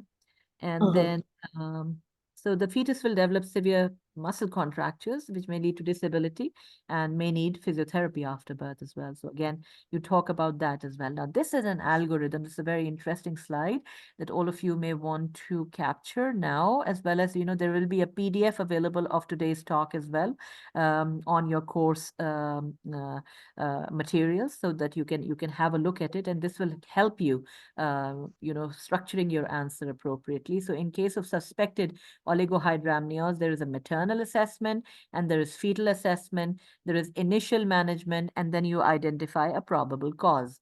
So in maternal assessment, you're inquiring about leaking of fluid from the vagina, performing maternal observations for vitals, palpating the uterus, performing a vaginal examination, and then fetal assessment will be fetal heart rate and cardiotocography and a fetal growth scan. And then you do your management accordingly, all right? So if there is a previous history of leaking from the vagina, you suspect PPROM, and in that case, you check the temperature, you check the uterine tenderness, you check for any vaginal discharges. And if there is foul smell or anything, you have to talk about, intravenous antibiotic cover and plan for treating the infection. And then this is how the algorithm go up until the delivery. Understood? Everybody happy with this? Any questions about this before we move on? And all participants are very welcome. I know some of you are just listeners today, and we made it an open plan discussion today so that you all have a hang of, what we do in these kind of live sessions. And today we are touching base with oligohydramnios and menorrhagia. So I hope you all benefit from it as well. Now, I have a question in the chat. Cleared. All right. Thank you very much, Dr. Smart. That's very kind of you. All right. So we are going to go to the next one now. This is another 10-minute task. Who is a volunteer? Dr. Nafia, are you still available? Dr. Nafia, are you available? Yes, Dr. Shazia, I'm available. I'm here. Excellent. Excellent. So Yes. let me know when you're ready so I can put your 10-minute timer. This is again a structured examiner discussion. All right. Shall I put the timer Okay. now? Yeah, you can put. Great. So your time starts now.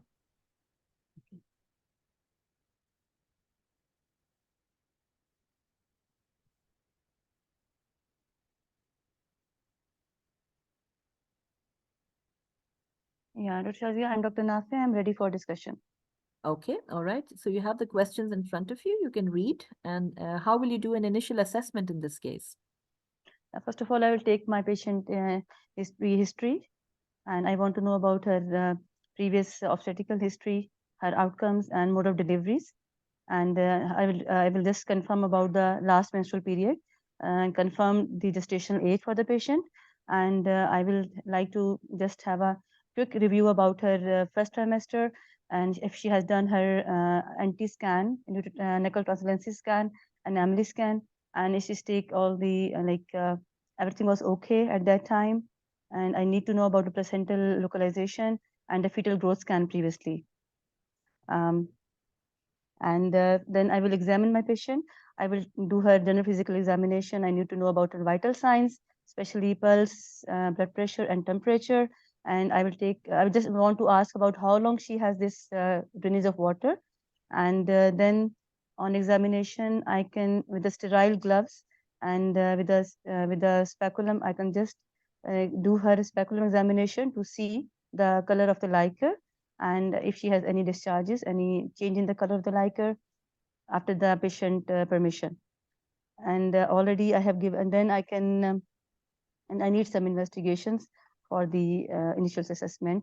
I need also her family and family history and her medical history. She has any diabetes, any high blood pressure history, and she has any history of any other medical disorders, any smoking, any history of alcohol and illicit drugs. And I know about her profession and her work, and just I will need some investigations for her management. Okay, so what investigations will you need for her management? First of all, I need some basic investigations. I need to know about her blood group and her RS factor and her full blood count. And also I need to do her CRP. And if she has any medical history, like if high blood pressure, if she has any history of diabetes in the high blood sugar levels, I need to do her renal function test, if in case she has any history, and her liver function test. And I will take her vaginal swab also when she has leaking. Okay. Yeah. What do you think is a differential diagnosis, and how will you refute those diagnoses and come to a conclusion what final diagnosis is? Yeah. First of all, my patient, the most probable diagnosis will be the preterm premature rupture of membranes, because patient is 32 weeks gestation and she is complaining of drainage of water.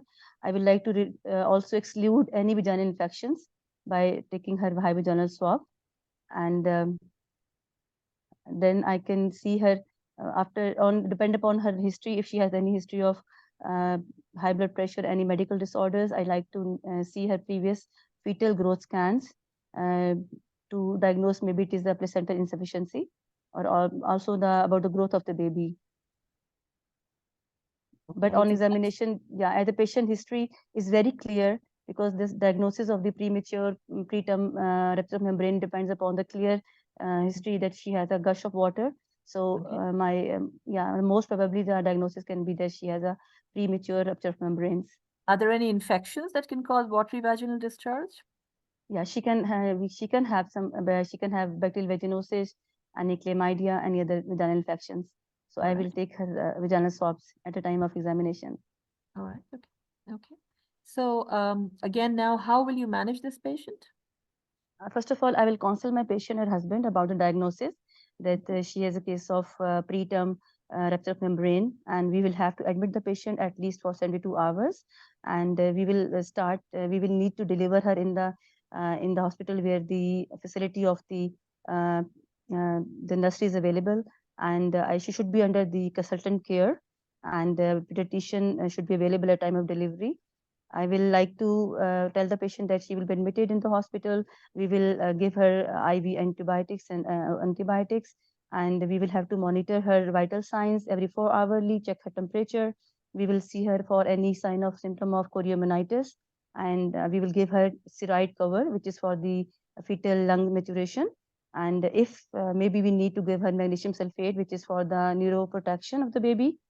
And then if she is doing well and everything is okay, the vital signs are stable, then we will do her ultrasound because in the scan the amniotic fluid index is only 3.5 centimeter, so we can repeat the scan again.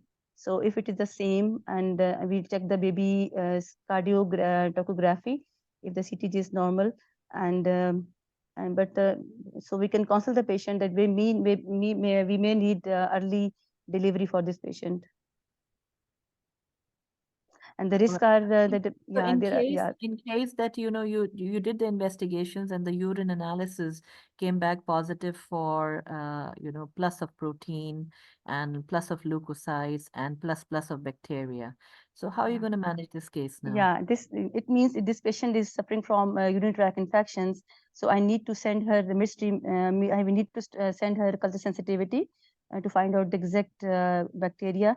I will start for her good hydration and good hygiene, and then we will start for her IV antibiotics according to the result of her culture sensitivity for the urine. And if she need any painkillers, if she's in pain, then we can give her analgesias. So now you see the patient in the ward, and 24 hours later, you receive a call that the patient is having lower abdominal pain and has had a spike of fever 38. What are you going to do now? Yeah, first of all, I will counsel the patient that now now this is the maternal risk. The patient can start having any infections, and patient is having fever, and she is now having pain. So this means that we will first of all I will treat my patient. I will start for her hydration, and I will give her some analgesias like paracetamol to reduce her temperature, and then we can plan for delivery of the baby. Okay, Because so give me some scenarios. How will you deliver the baby? In this case, because this is preterm delivery, preterm baby, and I will just check about her previous obstetrical history. But most probably at this time, sometime the patient may go into labor in 24 to 48 hours. But if the patient, I will examine my patient. I will check her bishop. If she has like multigravida, she has a good bishop, then we can counsel the patient. But in my patient, in this case, if she is already having temperature and she is suffering from choriomonitis, I would like to go for cesarean delivery. I will confirm that the availability of the pediatrician is available, and patient we will be counsel that the baby may need a long stay in the hospital because of preterm delivery, and the baby can have suffering from respiratory distress and some infections. When you do an ultrasound, the baby is breech and she's leaking watery fluid vaginally, and you've confirmed a PPROM. And now she's in early labor. How are you going to counsel her? Yeah, I will tell the patient that the baby head is not in the bottom, and her baby legs are she cannot deliver vaginally in the preterm delivery, so it will be high risk for the baby to go for any vaginal birth. So we would like to deliver the baby by cesarean delivery, and then I can discuss with her the preoperative planning and intraoperative planning, and then because the bottom is first, so we can deliver the baby by cesarean section. What are the precautions that you're going to take at the time of her delivery?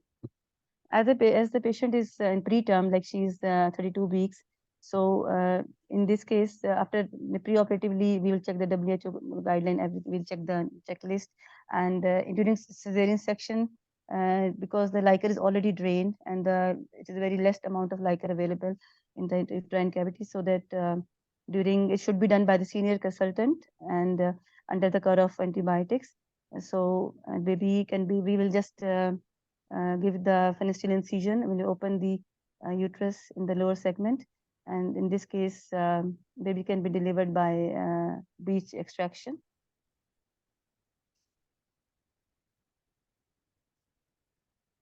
Okay, is that all?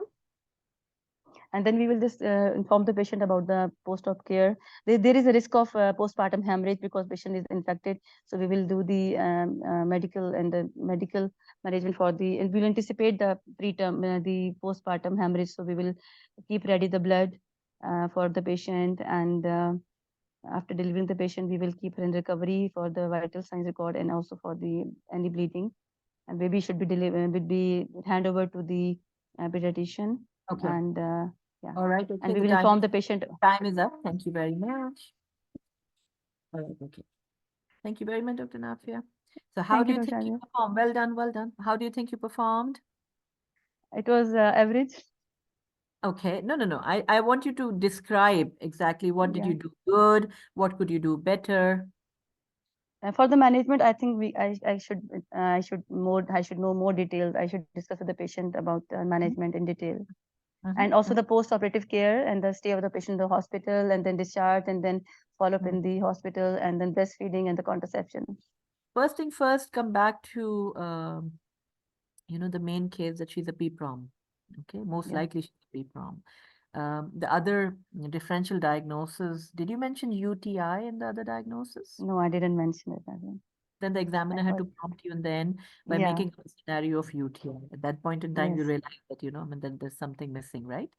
So Yes. the common things first, again, as we come in the morning and as we calibrate the exam, we will put in the common things first. She's PPROM, she could be UTI, she could be infection, she could be bacterial vaginosis or something like that. All right, okay? So Okay. these are Okay. 3 or 4 things. But then there will be scenarios, and your viva will be driven by you. So whatever you say, the examiner will pull out a question from out of that. So because Yes. so that is so it's very important that you stay on track, A. B, you say whatever is according to your clinical knowledge. All right. Don't try to say anything which is outside clinical knowledge or which we do not normally do. Okay, that's very important. So Okay. again, the questions are in front of you. When you come in the room, you first thing you say is, hello, my name is Dr. Nafia. And then the examiner will say, hello, Dr. Nafia, please sit down, give me your sticker. And you will pass Okay. on the sticker to the examiner. All right. And then the examiner will Okay. say, the question is in front of you. You can read and let me know when you're ready. And the questions are there. Okay. So you can start yourself. Okay. I have 4 questions in front of me. I'm going to start. The examiner may ask you, Okay. okay, you go ahead. And then you keep on talking. So if you're talking appropriately, the examiner may not prompt you and say, okay, is this the end of your question? Okay, do you want to go to the next question? Because it's a very clear questionnaire in front of you, all right? And Okay, that is fine. how an excellent candidate would be, that they will come, they will introduce themselves. Okay. Yes. Can Okay. you do it now? Can you do it now? Come inside and introduce yourself. Yeah, I'm Dr. Nafia. Today I'm one of No, the no, no, exam no today. candidates. Nothing. Hello, I am Dr. Okay. Nafia. This is my sticker. Say it again, please. I'm Dr. Nafia. This is my sticker. Okay, sit down, please. You have the Thank you. questionnaire in front of you. You want to read it and let me know when you're ready. Okay, you understand that? Okay. I'm Yes, the I exam understand. candidate. I'm ready for the Viva. No, nothing. I'm No. Dr. Nafia. Okay. Here's my sticker. That's it. Okay. That's it. Okay, fine. Everybody very clear about it? When you go inside the Yes. exam room, please relearn. All you have to say is, this is my name and this is my sticker. Is that okay? Everybody in the chat, can I get a shout out from all of you? Yes, very clear. Thank you very much, Dr. Usma. All righty, okay. And Dr. Anila has been very, very thankfully writing all the things. So thank you so ever very much. There was another OSCE running in the background, Dr. Nafia, as you were attempting that. Dr. Anila was quickly typing all the answers as well. So it was you and Dr. Anila going side by side. But well done, Dr. Okay. Nafia. Very, I mean, see, with every attempt, you're getting better now. So well done. Thank Now you. let's see the Thank key you of so this much. exam. Welcome. Okay. Let's Thank see you the very key much. of this exam. Let's see. 1 second. All right. Okay, so how will you do the initial assessment? I'll take a history.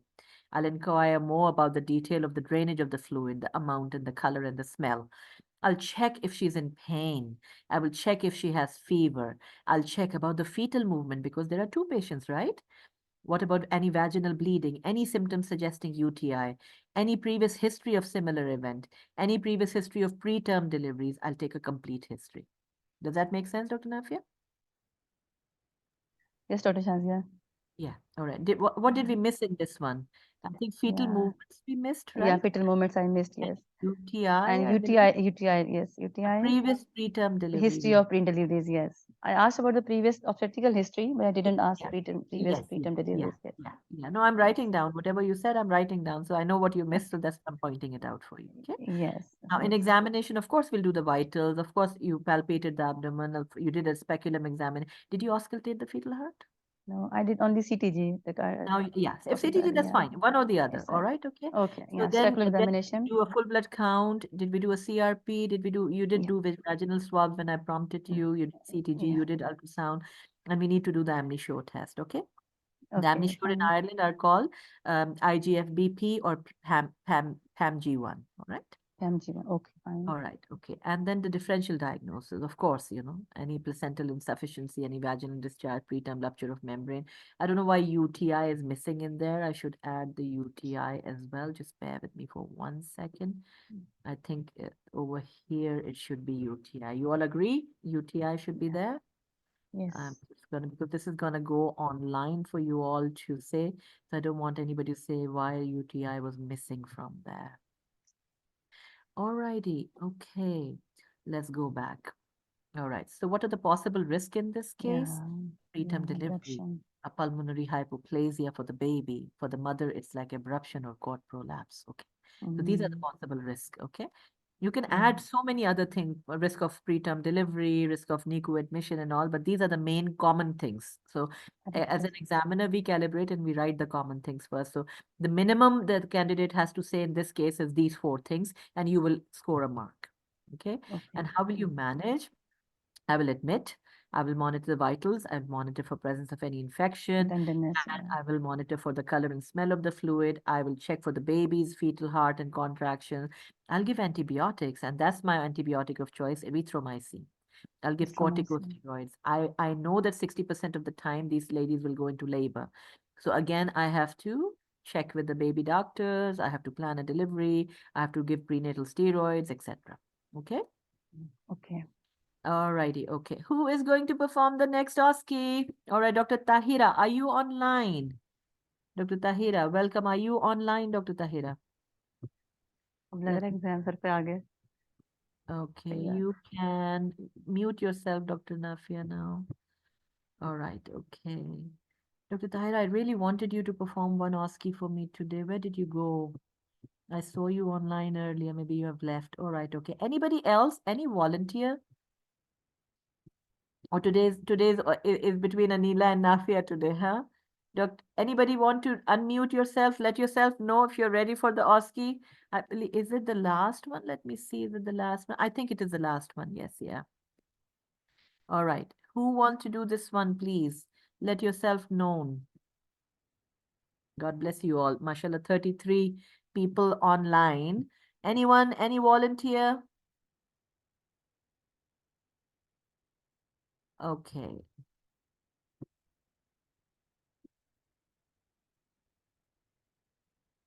I'm just waiting for any one of you to open your microphone and let yourself know so we can start then, right?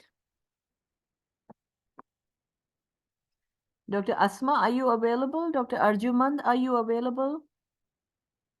Anjali, Dr. Devi, Dr. Mahesh, are you all available? Come in the chat. Let me know if you're available. Anybody write in the chat for me, please? How are you finding the session so far? I need a feedback from you all. Available but not prepared. Come on, Dr. Mahesh. We can do it together. So, and this is the time, you know, when we are in a course like this, make as many mistakes. I always you know, have a very fantastic story to tell you that when I was giving my own exam, I took a course in Oxford. Okay. So I gave my exam in London and I took a course in Oxford. And we went to the Oxford Center and we were at the exam. And then there was an OSCE, which was that I am the registrar on the labor ward, and there is a husband who has come, and I have done a laparotomy for her for a ruptured ectopic overnight for the patient. Now the patient is stable and in the ward, and you have to answer for the husband. So what happened was that I saw the husband and I sat with him. That was a role player. That was a male role player. And then he said, "What happened to my wife? Why is she in the hospital?" And I said, "Well, she had a ruptured ectopic last night, and don't worry, she's absolutely fine. You can go to the ward and see her." And he got ballistic and he said, "What? Ruptured ectopic pregnancy? Was she pregnant? How can she be pregnant? I was out of the country for 3 months." Oh my God. All right. Okay. Now this is a course going on and everybody's listening to me in the background as well. And now I'm trying to save Grace. And I'm like, no, but like, you know, it can happen that was an early pregnancy and before you left, he said, it cannot happen like that because I have had a vasectomy. Oh my God. I dug my own grave basically. And then the examiner started smiling and they say, "Okay, Shaziz, we want to finish this OSCE. You want us to stop right now?" I'm like, "Yes, please stop. You know, I have just embarrassed myself too much and let's stop." And then said it was a confidentiality OSCE, that you should not divulge any confidential information about pregnancy of this patient to the husband, no matter how ballistic he is. All right. So that was that. Now, having said that, Dr. Mahesh, are you ready to unmute yourself? Doctor, actually, this is my first time I am attending. So, Yeah. how it is to be done, I am not aware. So, I will not go at this moment. I'm not prepared. Thank you very much for Recently, making us know. Do you want to perform it or you do not want to perform it? no, not Okay. this time. All right. Okay. Yeah. Okay. Anila, where is Anila? Please, lifesaver, come online. Yeah. Yes, I'm here. God bless you. God bless you, my darling. All right. Okay. Now, this is a 10-minute OSCE. You have got everything in front of you and go and ace this one. Let me know when I need to put the timer. This is an examiner OSCE, the simple question in front of you. And then we'll manage the patient together. Is that okay? Okay. All righty. Okay. I'm going to put the timer on. And when you are ready, tell me. So should I first read, or I think the better is to do the. No, it's a 10 minutes. So when I put the timer, then you start reading as well, because there's still so much to read there as well. Okay. Are you ready? I'll put the timer on. Yes, I'm ready. Okay. Your time starts now. Hello, please come in. Hello, I'm Manila. This is my sticker. Thank you. Sit down and read and let me know when you're ready. I'm scanning the number in this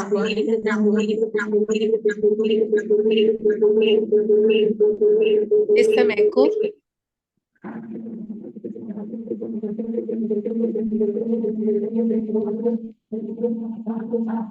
Aisha, can you mute Anila? Anila, you need to go out and come back again. All right, because there's too much echo in your thing. All right. Okay. Okay. So Is it fine now? it's fine now. I will put the timer back on again. You know, I don't Okay. want to give you disadvantage because of that. So just bear with me for 1 second. Okay. So your Hello. time starts now. Hello, I'm Manila, and this is my sticker. All right. Thank you. Sit down, please, and read the scenario and let me know when you're ready. Take your time. Okay.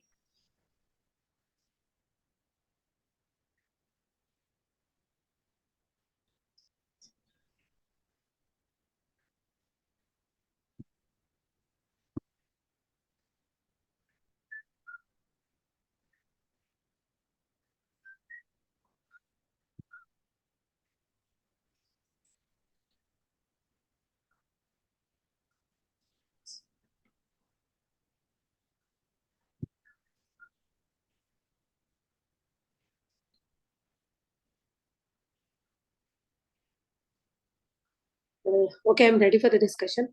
All right. Okay. So, what is the scenario that you see in front of you?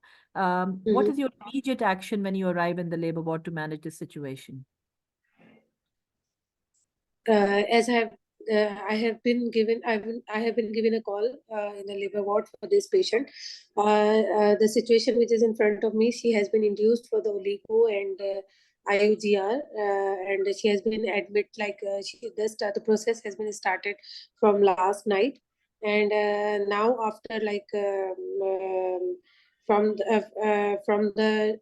like 15 I can say like 15 minutes, she had started bleeding heavily, and her vitals are deteriorating. And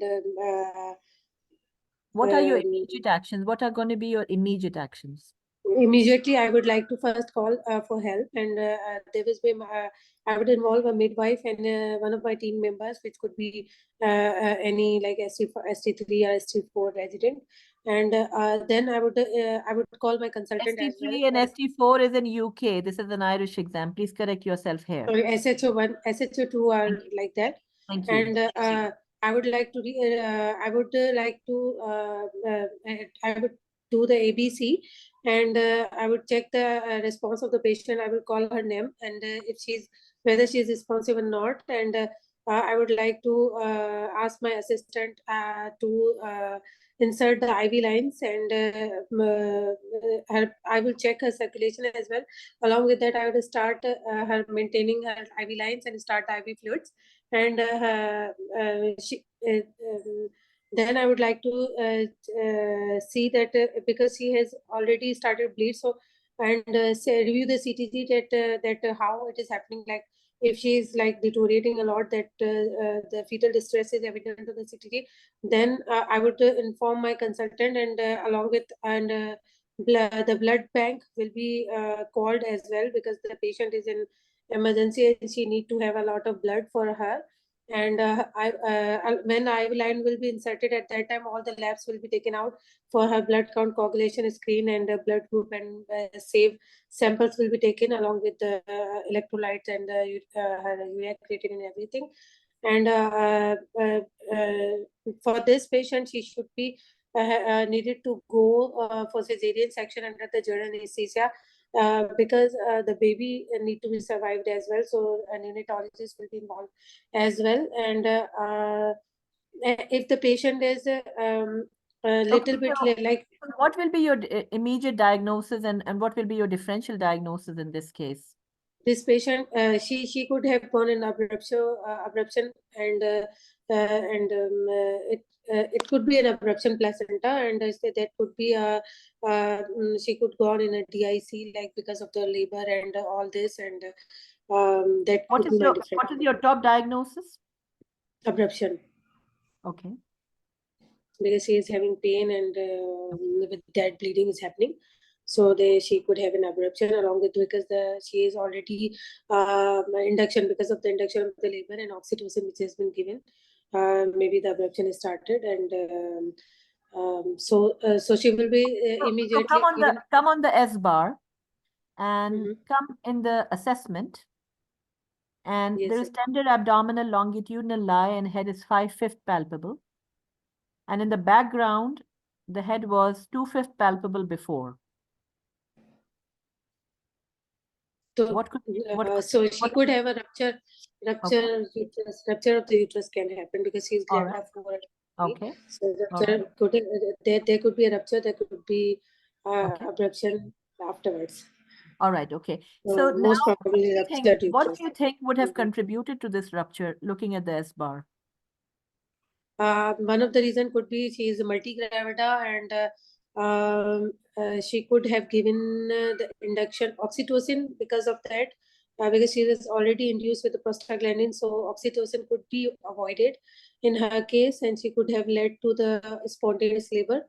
And another thing, it should be a one-to-one care, and she could there could be a continuous electronic fetal monitoring, because I'm not understanding from the scenario whether these things were happening or not, and that would be, I will review. And I think one of the reason is oxytocin along with the induction, because induction is already there, and then she was given oxytocin, and maybe the dose was not appropriate, or she could have given a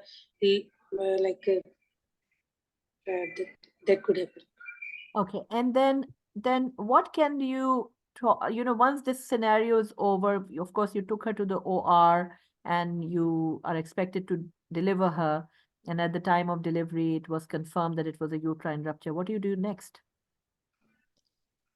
After the procedure will be over, and there are the chances, because she has bled a lot during the labor, so baby, the fetus will be, there will be a lot of high morbidity for the fetus as well, because she was already induced for the preterm delivery and oligo. So after the process, the procedure will be finished, she will be, the patient is not, if patient is not conscious, her family will be debriefed, and they will be informed about all the incidents, and my whole team will be debriefed as well for each and every incidents, and incidents reporting will be generated, and that what could be the cause that this happened, and there will be the hospital risk management team will be involved as well. Whole report will be made, and that can be given, that will be given to them. And once patient will be revived, and along with that, the fetus will be seen, that how is the status now with the fetus, and Okay. that could be the So again, what can you do in terms of risk management to prevent this kind of a case recurring on your labor ward? For this, I will assess that like how much how the labor care guide is followed, and how much like the competencies of the training assessment of the trainees will be checked again, that what is the and midwives as well, that where they are how they are managing the labor, and how are what are the protocols which are followed, and what are the protocols which they are not following currently, and whether like especially with the drug dosages and with oxytocin and everything, and um, that could be done. Like the training will be reevaluated, and these all assessments will be done. And I would see that previously, when the last labor simulated sessions has been giving to the staff and trainees. Okay. Is there anything else you want to add? How would you critically appraise the management of delivery? Sorry? How will you critically appraise the management of this delivery? This delivery, this should be first of all done under the care of a senior obstetrician, and every decision should have been consulted with that, with her and him, the senior person, and the patient would be already told about the consequences. That because of that multiparity, there are chances with induction of labor she could go on into the rupture of uterus or excessive bleeding, and all those things should be told to her.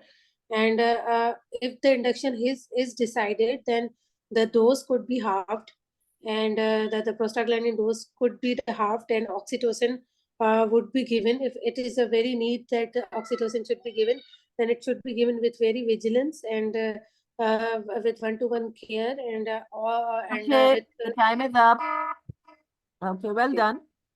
Well done, well done. Great, great, great. Thank you very much, Dr. Anila. Well, that was a very well sort of rounded up OSCE. How did you find it? it's a little bit difficult in the Yeah. way that I have to see this scenario, and then I missed at all. I missed that finding of vaginal finding. Yes, I have yes. seen later on, but I was thinking, what is this? Like she was So 6 So let's say, for hours. instance, if you are in a real OSCE and these three OSCEs come to you, so you'll be a clear pass, excellent, and then borderline. You understand how things work? The first one was a clear pass for you. The second one was excellent for you. This one will be borderline because the examiner had to prompt you to come to the conclusion of Yes, final diagnosis. and that because was a you big thing can't- because she was a multi, and I didn't That's right. because of a That's big right. point that. Yeah, yeah. And also, please, for those of you who are, MRCOG candidates as well as MRCPI candidates, please know that there's no ST1, ST2 in Ireland. There's always SHO and registrars in Ireland. Okay, so that's a small difference. And you will never find in the given OSCE that you are ST5 on duty or anything. It will always write you either an SHO2 or a registrar 1. Okay, because that's the level of the exam they're expecting you from. And so Ireland has a very diverse, multinational society now, and there is a lot of Nigerian community there in Ireland as well, and we see a huge number of Nigerian obstetrics, in the Irish setting, especially in the big cities like Dublin and Galway and Limerick, and so this is a S bar in front of you, which clearly says that the background was that she was 36 weeks. And we induced her because of oligohydramnios and IUGR. So this is like a continuation of what we have been talking about in the background, oligo and trying to deliver her. So now she's para 3 and she's had all vaginal births. So we decided to induce her. And midnight before, she had a 2 milligram prostaglandin pessary. Now, in the hindsight that we know that it's a uterine rupture, we can always question why 2 milligram was given to a multigravida. Isn't that right? Yes. All right. Okay. And then within 6 hours, she was 3 centimeter. The vertex was -2 and abdominally 2, fifth palpable. So she received an epidural at 9 a.m. and she had the same findings, again 3 centimeter. So somebody put her on oxytocin as well, that she's not progressing. Okay. But at 10:45, she started bleeding.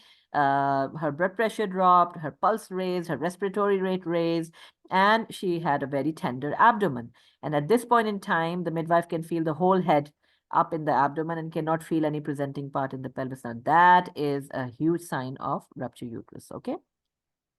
All right. Okay. So now let's see. So these were the examiner questions I already asked you, and this is the calibration sheet. Assessment of patient in labor. You identify that she's critically ill, and you determine that she's hemodynamically shocked. So I had to prompt you that you will call for help. Okay, so critical appraisal is management of delivery in case of adverse event. This is an adverse event, uterine rupture on the labor ward. Okay. So you must demonstrate signs and symptoms of a uterine rupture. You have enough knowledge about it. And what are those signs and symptoms? Pain, bleeding, labor progress, loss of station of presenting part, halt of uterine contractions, hematuria. You need to mention the risk factors. She was a multipara, she was induced, and we injudiciously used oxytocin, unfortunately. And your differential should include placental abruption and or DIC.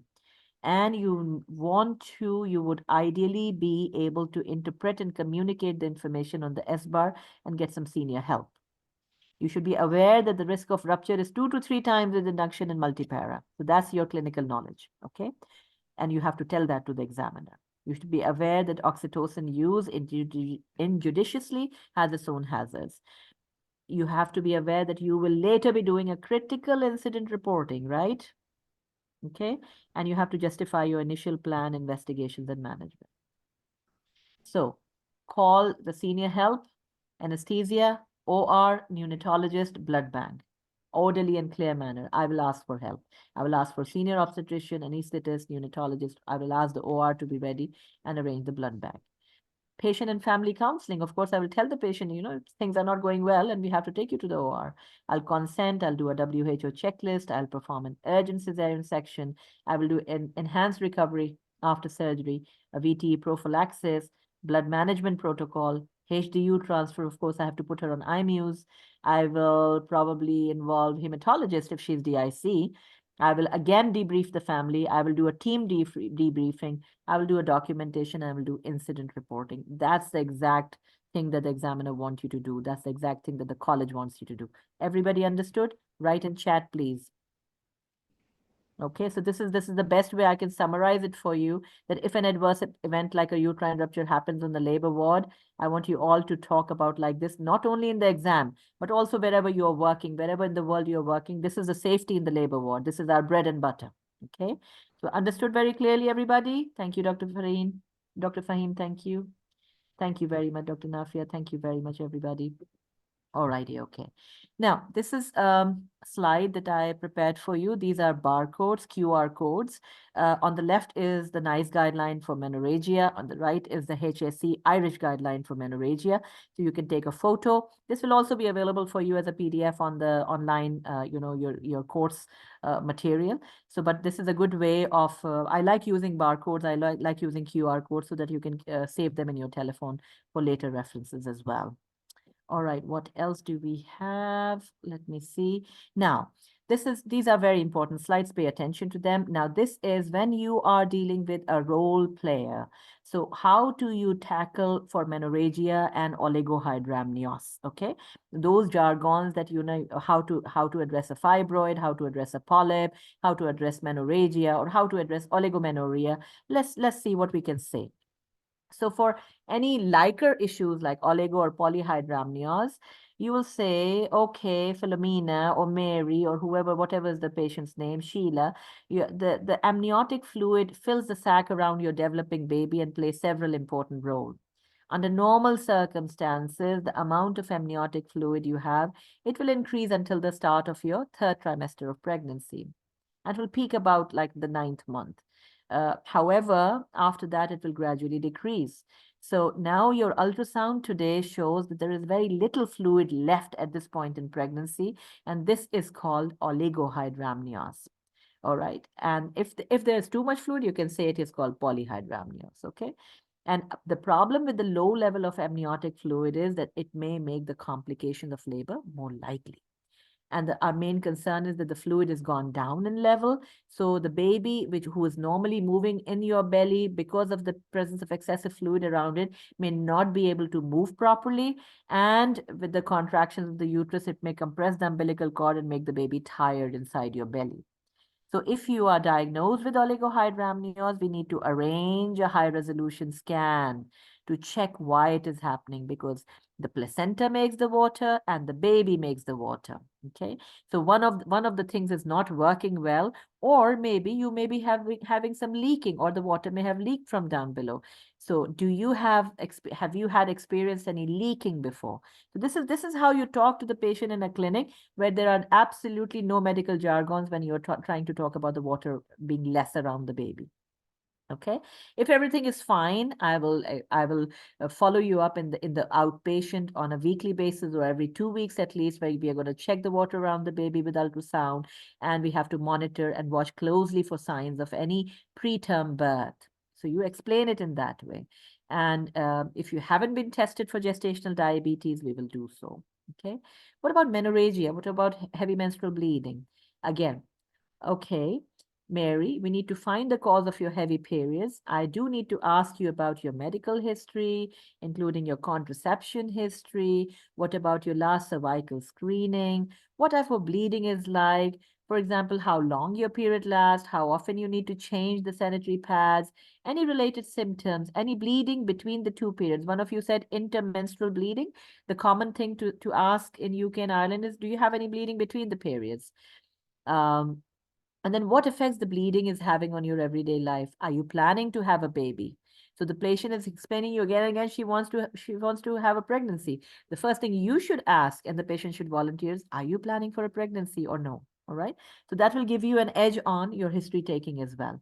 And then, of course, when you're talking in terms of family history, you rule out any positive familial factor like a von Willebrand disease, which runs in the family and can affect the blood clotting. All right. Similarly, we will arrange for you to have a full blood count.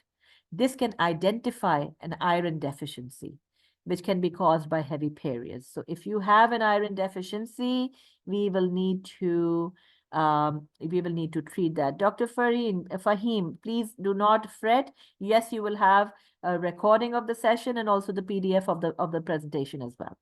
Alrighty, okay. So in the physical examination, you explain to the patient, I am going to do an examination.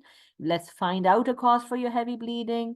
We need to assess your tummy to feel for any abnormalities or lumps. We will also have a look at the neck of the womb or the cervix by using an instrument called a speculum.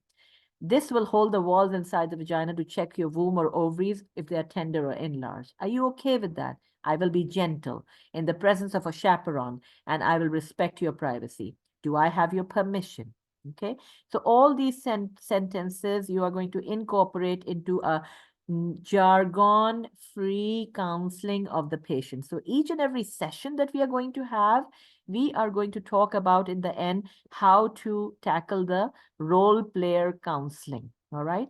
So there are so many of you online today. I know this is an open session. At the end of today's session, allow us to speak for 5 minutes about how you can join our future session as not only as a listener, but as a performer as well.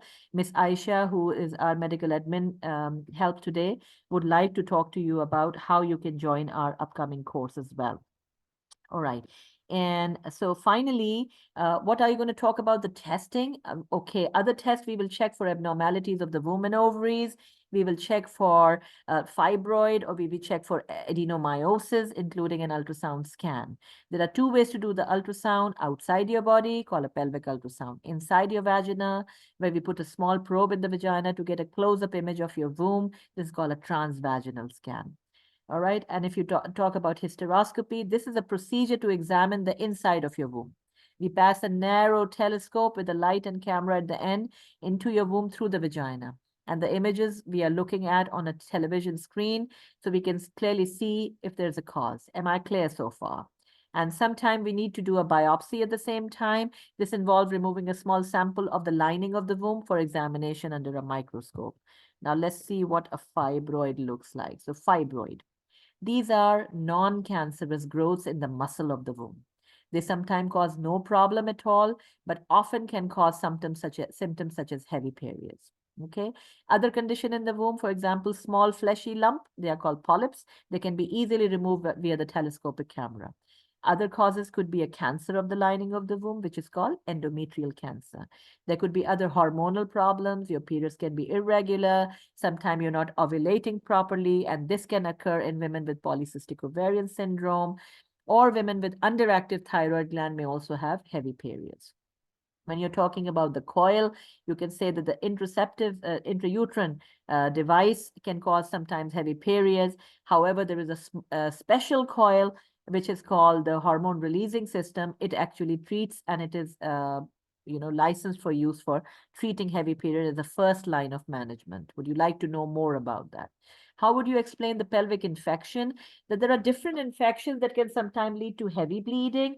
So we need to test some swabs from the vagina and from the cervix, and the treatment for that would be with antibiotics. Okay. Then there can be some medications such as warfarin, which can interfere with blood clotting. So you need to take a history, aspirin or warfarin. Again, if the patient is taking these medications, sometimes the periods can be heavier as a part of the side effect.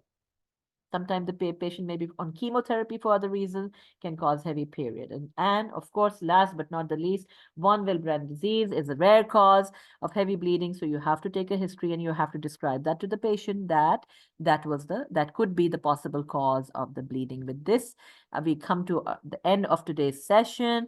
I had a very nice time with all of you, getting to know all of you, and I wish you all the very best. Over to you, Miss Aisha, and you can share your screen. I'm going to stop sharing the screen.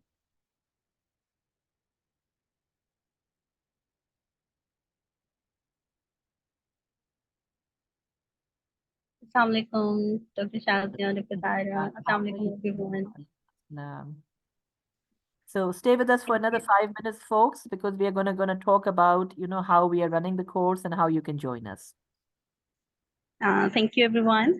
I'm Aisha, course manager from Team Med Exam Expert. Thank you so much for joining us in today's webinar. It's a very, very fruitful webinar, and inshallah, everyone will get the recording of this webinar. And we are doing a pre-course activities, and yes, Dr. Shazia is taking the live sessions of the pre-course activities. If any one of you in this webinar wants to join us, then we will provide you the discount offer.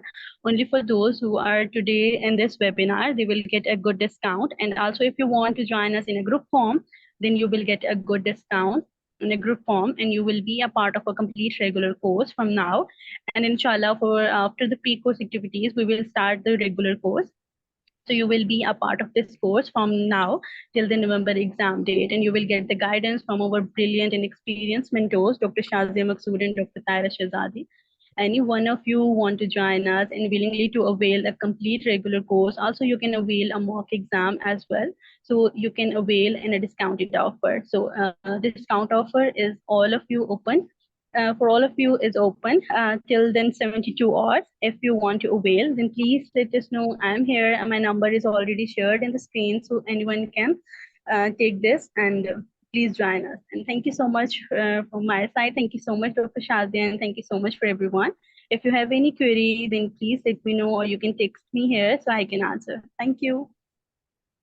Thank you very much, Ms. Aisha. We have a question by Samra Ghazamfar. You can contact them, Aisha, if they're asking about the cost. So you can contact them. Dr. Samra, thank you very much for your query. You can contact Ms. Aisha directly and she will guide you. All right, so Sure. Thank you very much, everybody. And we wish you a very good night and a very good weekend ahead. Best of luck for your preparation. And remember, the most important decision of your life is that you are now mentally ready to take the exam. We at Med Exam Expert are here for you to help you through your journey of cracking this exam of MRCPI. My name is Dr. Shazia Maqsood. I'm the director for courses for membership exams in OB-GYN with the Med Exam Expert. And my background portfolio is I'm the examiner of MRCPI. I'm the exam convener for the MRCPI OB-GYN exams in Saudi Arabia in Riyadh. So I have a very long affiliation with the Royal Colleges, both from the UK and the Ireland. And we have an extensive experience of running these courses. So whatever we are teaching you in these courses is coming directly, from expert opinions. And we try to teach you things that are required for you to say in the exam. And we try to help you unlearn the wrong practices that you may have acquired over the years of how to perform OSCE. So together, we can really crack these OSCEs, in the exact manner that the college wants you to pass and become a safe and a professional doctor wherever in the world you are to practice. So on this note, good luck and a very good night. Thank you very much, and bye-bye.